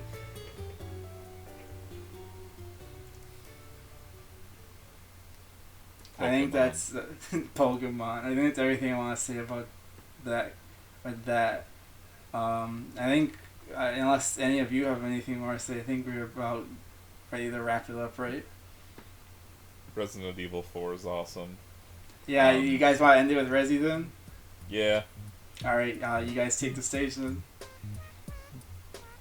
Resident Evil 4 is awesome. I fucking love the Red 9. I love the Striker. The Broken Butterfly is okay.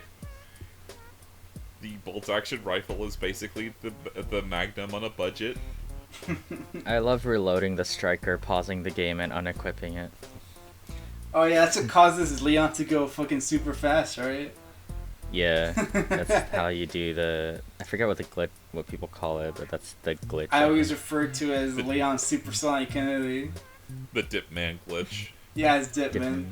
No, it's supersonic Kennedy. He goes supersonic racing. Leon S. Kendi. The only pistol that's not good in that game, actually, the two pistols are the Matilda and the Punisher. The Punisher's free though.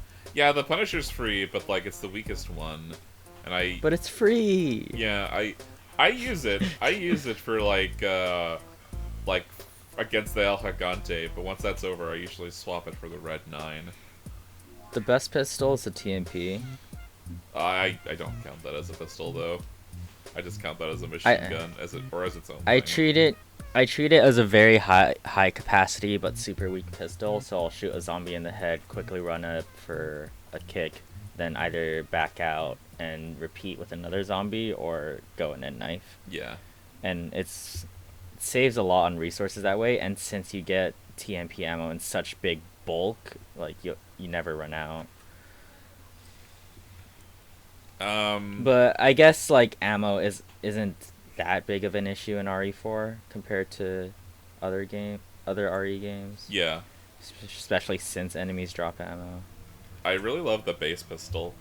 Like I used it for like the whole game once because its exclusive is it gets like criticals like 5 times more than usual. So yeah, I didn't even know criticals were a thing for a while. I think it happens like because you'll just shoot like a zombie, like a Ganado in the head, and its head will suddenly explode. I think that's just when you get a critical. Yeah. But do you want to talk about like the demo for a little bit, and the fucking chainsaw duel? Oh yeah, that's right. I streamed it to you two, and Nicole as well. But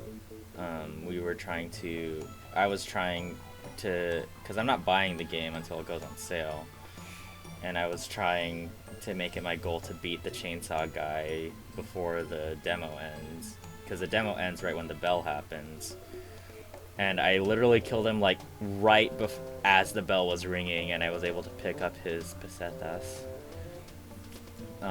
But like that used up like literally all of my resources. I used all the shotgun ammo, I used every grenade that I could find, and I knifed him a few times, and like literally like on my last pistol shot, I think, was I able to kill him. And yeah, I wasn't 100% accurate, but still. Which is what an iconic bad guy Dr. Salvador is. Just a guy in a burlap suit over his head and a chainsaw is like the fucking iconic just bad guy. You only fight him like 4 or 5 times. Yeah. I remember he drops a ruby after you encounter him after meeting the big cheese the first time. I don't actually know his name. I've always referred to him as the big cheese. Do you want to know? No, not really. Because his name is the big cheese. Sure, I believe you. But yeah, just before the stream though, we started recording, I just finished replaying RE2 Remake. The best one. Yeah, I played it on PS4, but I'm playing it again on PC right now with the intent of actually trying to get everything. Leon's cute. He's a dinky, dorky little dude, and I like him. Not to. I couldn't.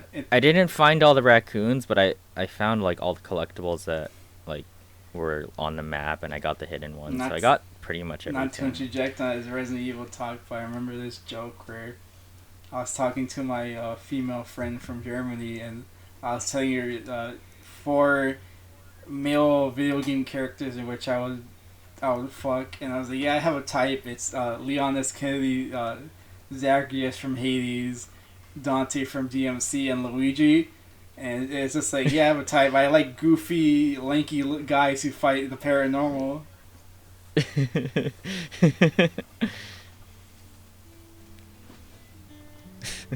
Dante is kind of lanky. Yeah, he's lanky and he's a goofy guy. Although all of them though are pale in comparison to Luigi. He's top big. Especially now that he's played by Charlie Day, and now he's just infinitely hotter. Oh yeah. Is the movie out yet? It came out Wednesday, yeah. Oh, neat. I don't know if I'll watch it, but I will once it becomes available on streaming. Yeah, streaming, wink, wink. Streaming through legal services. Yes. But yeah, I was trying to think if I had anything specific to say about RE2.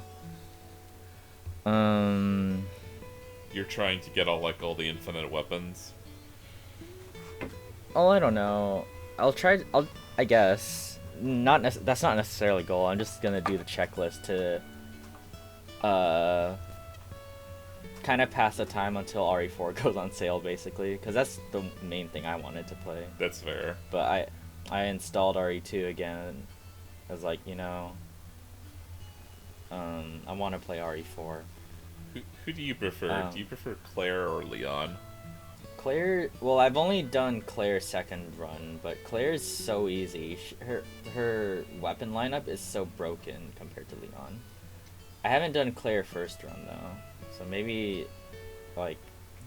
because of that it's different. But her mode is so easy, I feel like, compared to Leon.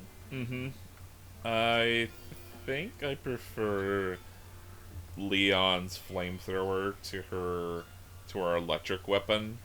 But that's just I prefer the electric one. I just never got the hang of what it's actually supposed to do. You're supposed to basically just hold it down. You never release it. Yeah. It's kind of like what's it called? The secret weapon from RE4. The PR. The laser gun. The PRL-42. Yeah, whatever. That thing. I wonder if it's in the remake. It might be. Maybe. I have never done professional mode in RE4. I know my brother has several times, but I don't think I ever actually beat it. I got most of the way through though.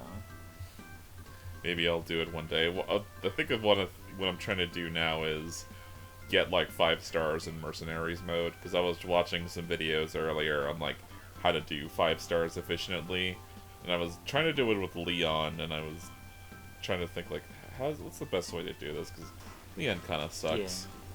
Yeah. I remember my brother had all the save files, how there's 20 save files. He had it set up so it was going through normal professional Ada, normal professional Ada, normal professional Ada, multiple playthroughs of the game and stuff, and there was a ton. Jeez. I think and he left the last few files just for me to have, because he knew I wouldn't play it as much as he would, and yeah, I didn't, but still. Yeah. But he played RE4 a lot. I never did finish that hardcore playthrough on stream, but that's fine. Remember? You have it on PS4 or? Yeah, on PS4. Okay. I have the Wii version only. Which is the best version. Actually, besides the Wii version, I think the GameCube controller for RE4 is Kino. I think more shooters should shoot with the face buttons instead of the triggers. You're talking to the person who sets their jump button to the shoulder button. Yeah, I know. But like I don't know. No. I think it makes more sense to be on the trigger because, especially with modern shooters, you want to be moving and aiming at the same time, and it's really hard to do that when your shoot button is on the face button. Yeah, that's the reason true. it works in Resident Evil is because you have to stop in order to shoot, which is fine. Like, if the two actions are, like, unable to be done at the same time, then sure, face button for something like shooting is fine. But in most modern things, you want to be able to move and aim at the same time, which means one of your other fingers has to be used for shooting, since you're likely going to be using your thumb for the aiming. And I claw grip, but like not everyone is comfortable doing that, so I don't think a face button makes sense. But also, I just set everything to the shoulder buttons and to the sticks, and that's why I like the Steam Deck and the Steam controller, because they have back buttons as well that I can make anything. Yeah. Yeah. Yeah. Yeah. So I guess RE2 is good. That's basically all I had to say, I guess. a masterpiece. Also, Leon's interactions with Ada are extremely funny. Leon's interactions with everybody and he's always funny. He's just a goofy little guy. I can't believe you said you lied to me. I thought you said you were FBI. What was that kiss for then, Ada? That was... Like, his super goofy smile after she did kiss him was really funny. I'm the female body inspector. I wonder how his interactions with her are in 4 Remake. I want to see that. I like, my favorite part of RE2 is when Ada force femmes Leon. And now I have fucking cooties. That's my favorite real-time fan dub. I didn't even know they did that. Neither. You should do it, you should watch it. It's their You best tell me one. that they do things other than Sonic? Whoa. Yeah. Crazy. Their Spider-Man one is also really good. Hey, Elise. 2.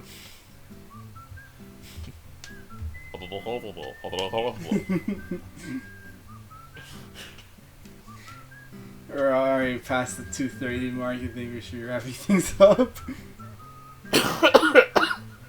Oh, fuck. Are you ready to edit another fantastic episode, Seth? Especially It's since about- it's not 4 hours. Let's make it 4 hours. Quick, let's find something to talk about. No. Man, these No. politics, am I right? Oh, yeah. I'm- Ron DeSantis, he's a guy. Ron Paul, he's a guy. He played the Pokemon theme. Gotta catch him up! Ron Paul! I'd say end the fucking podcast with that, but I'm almost positive it'd get fucking copyright claimed because it's literally the Pokemon theme, but with every instance of Pokemon replaced with Ron Paul. It's so true. It's so fucking good. What did they mean by Ron Paul gotta catch 'em all?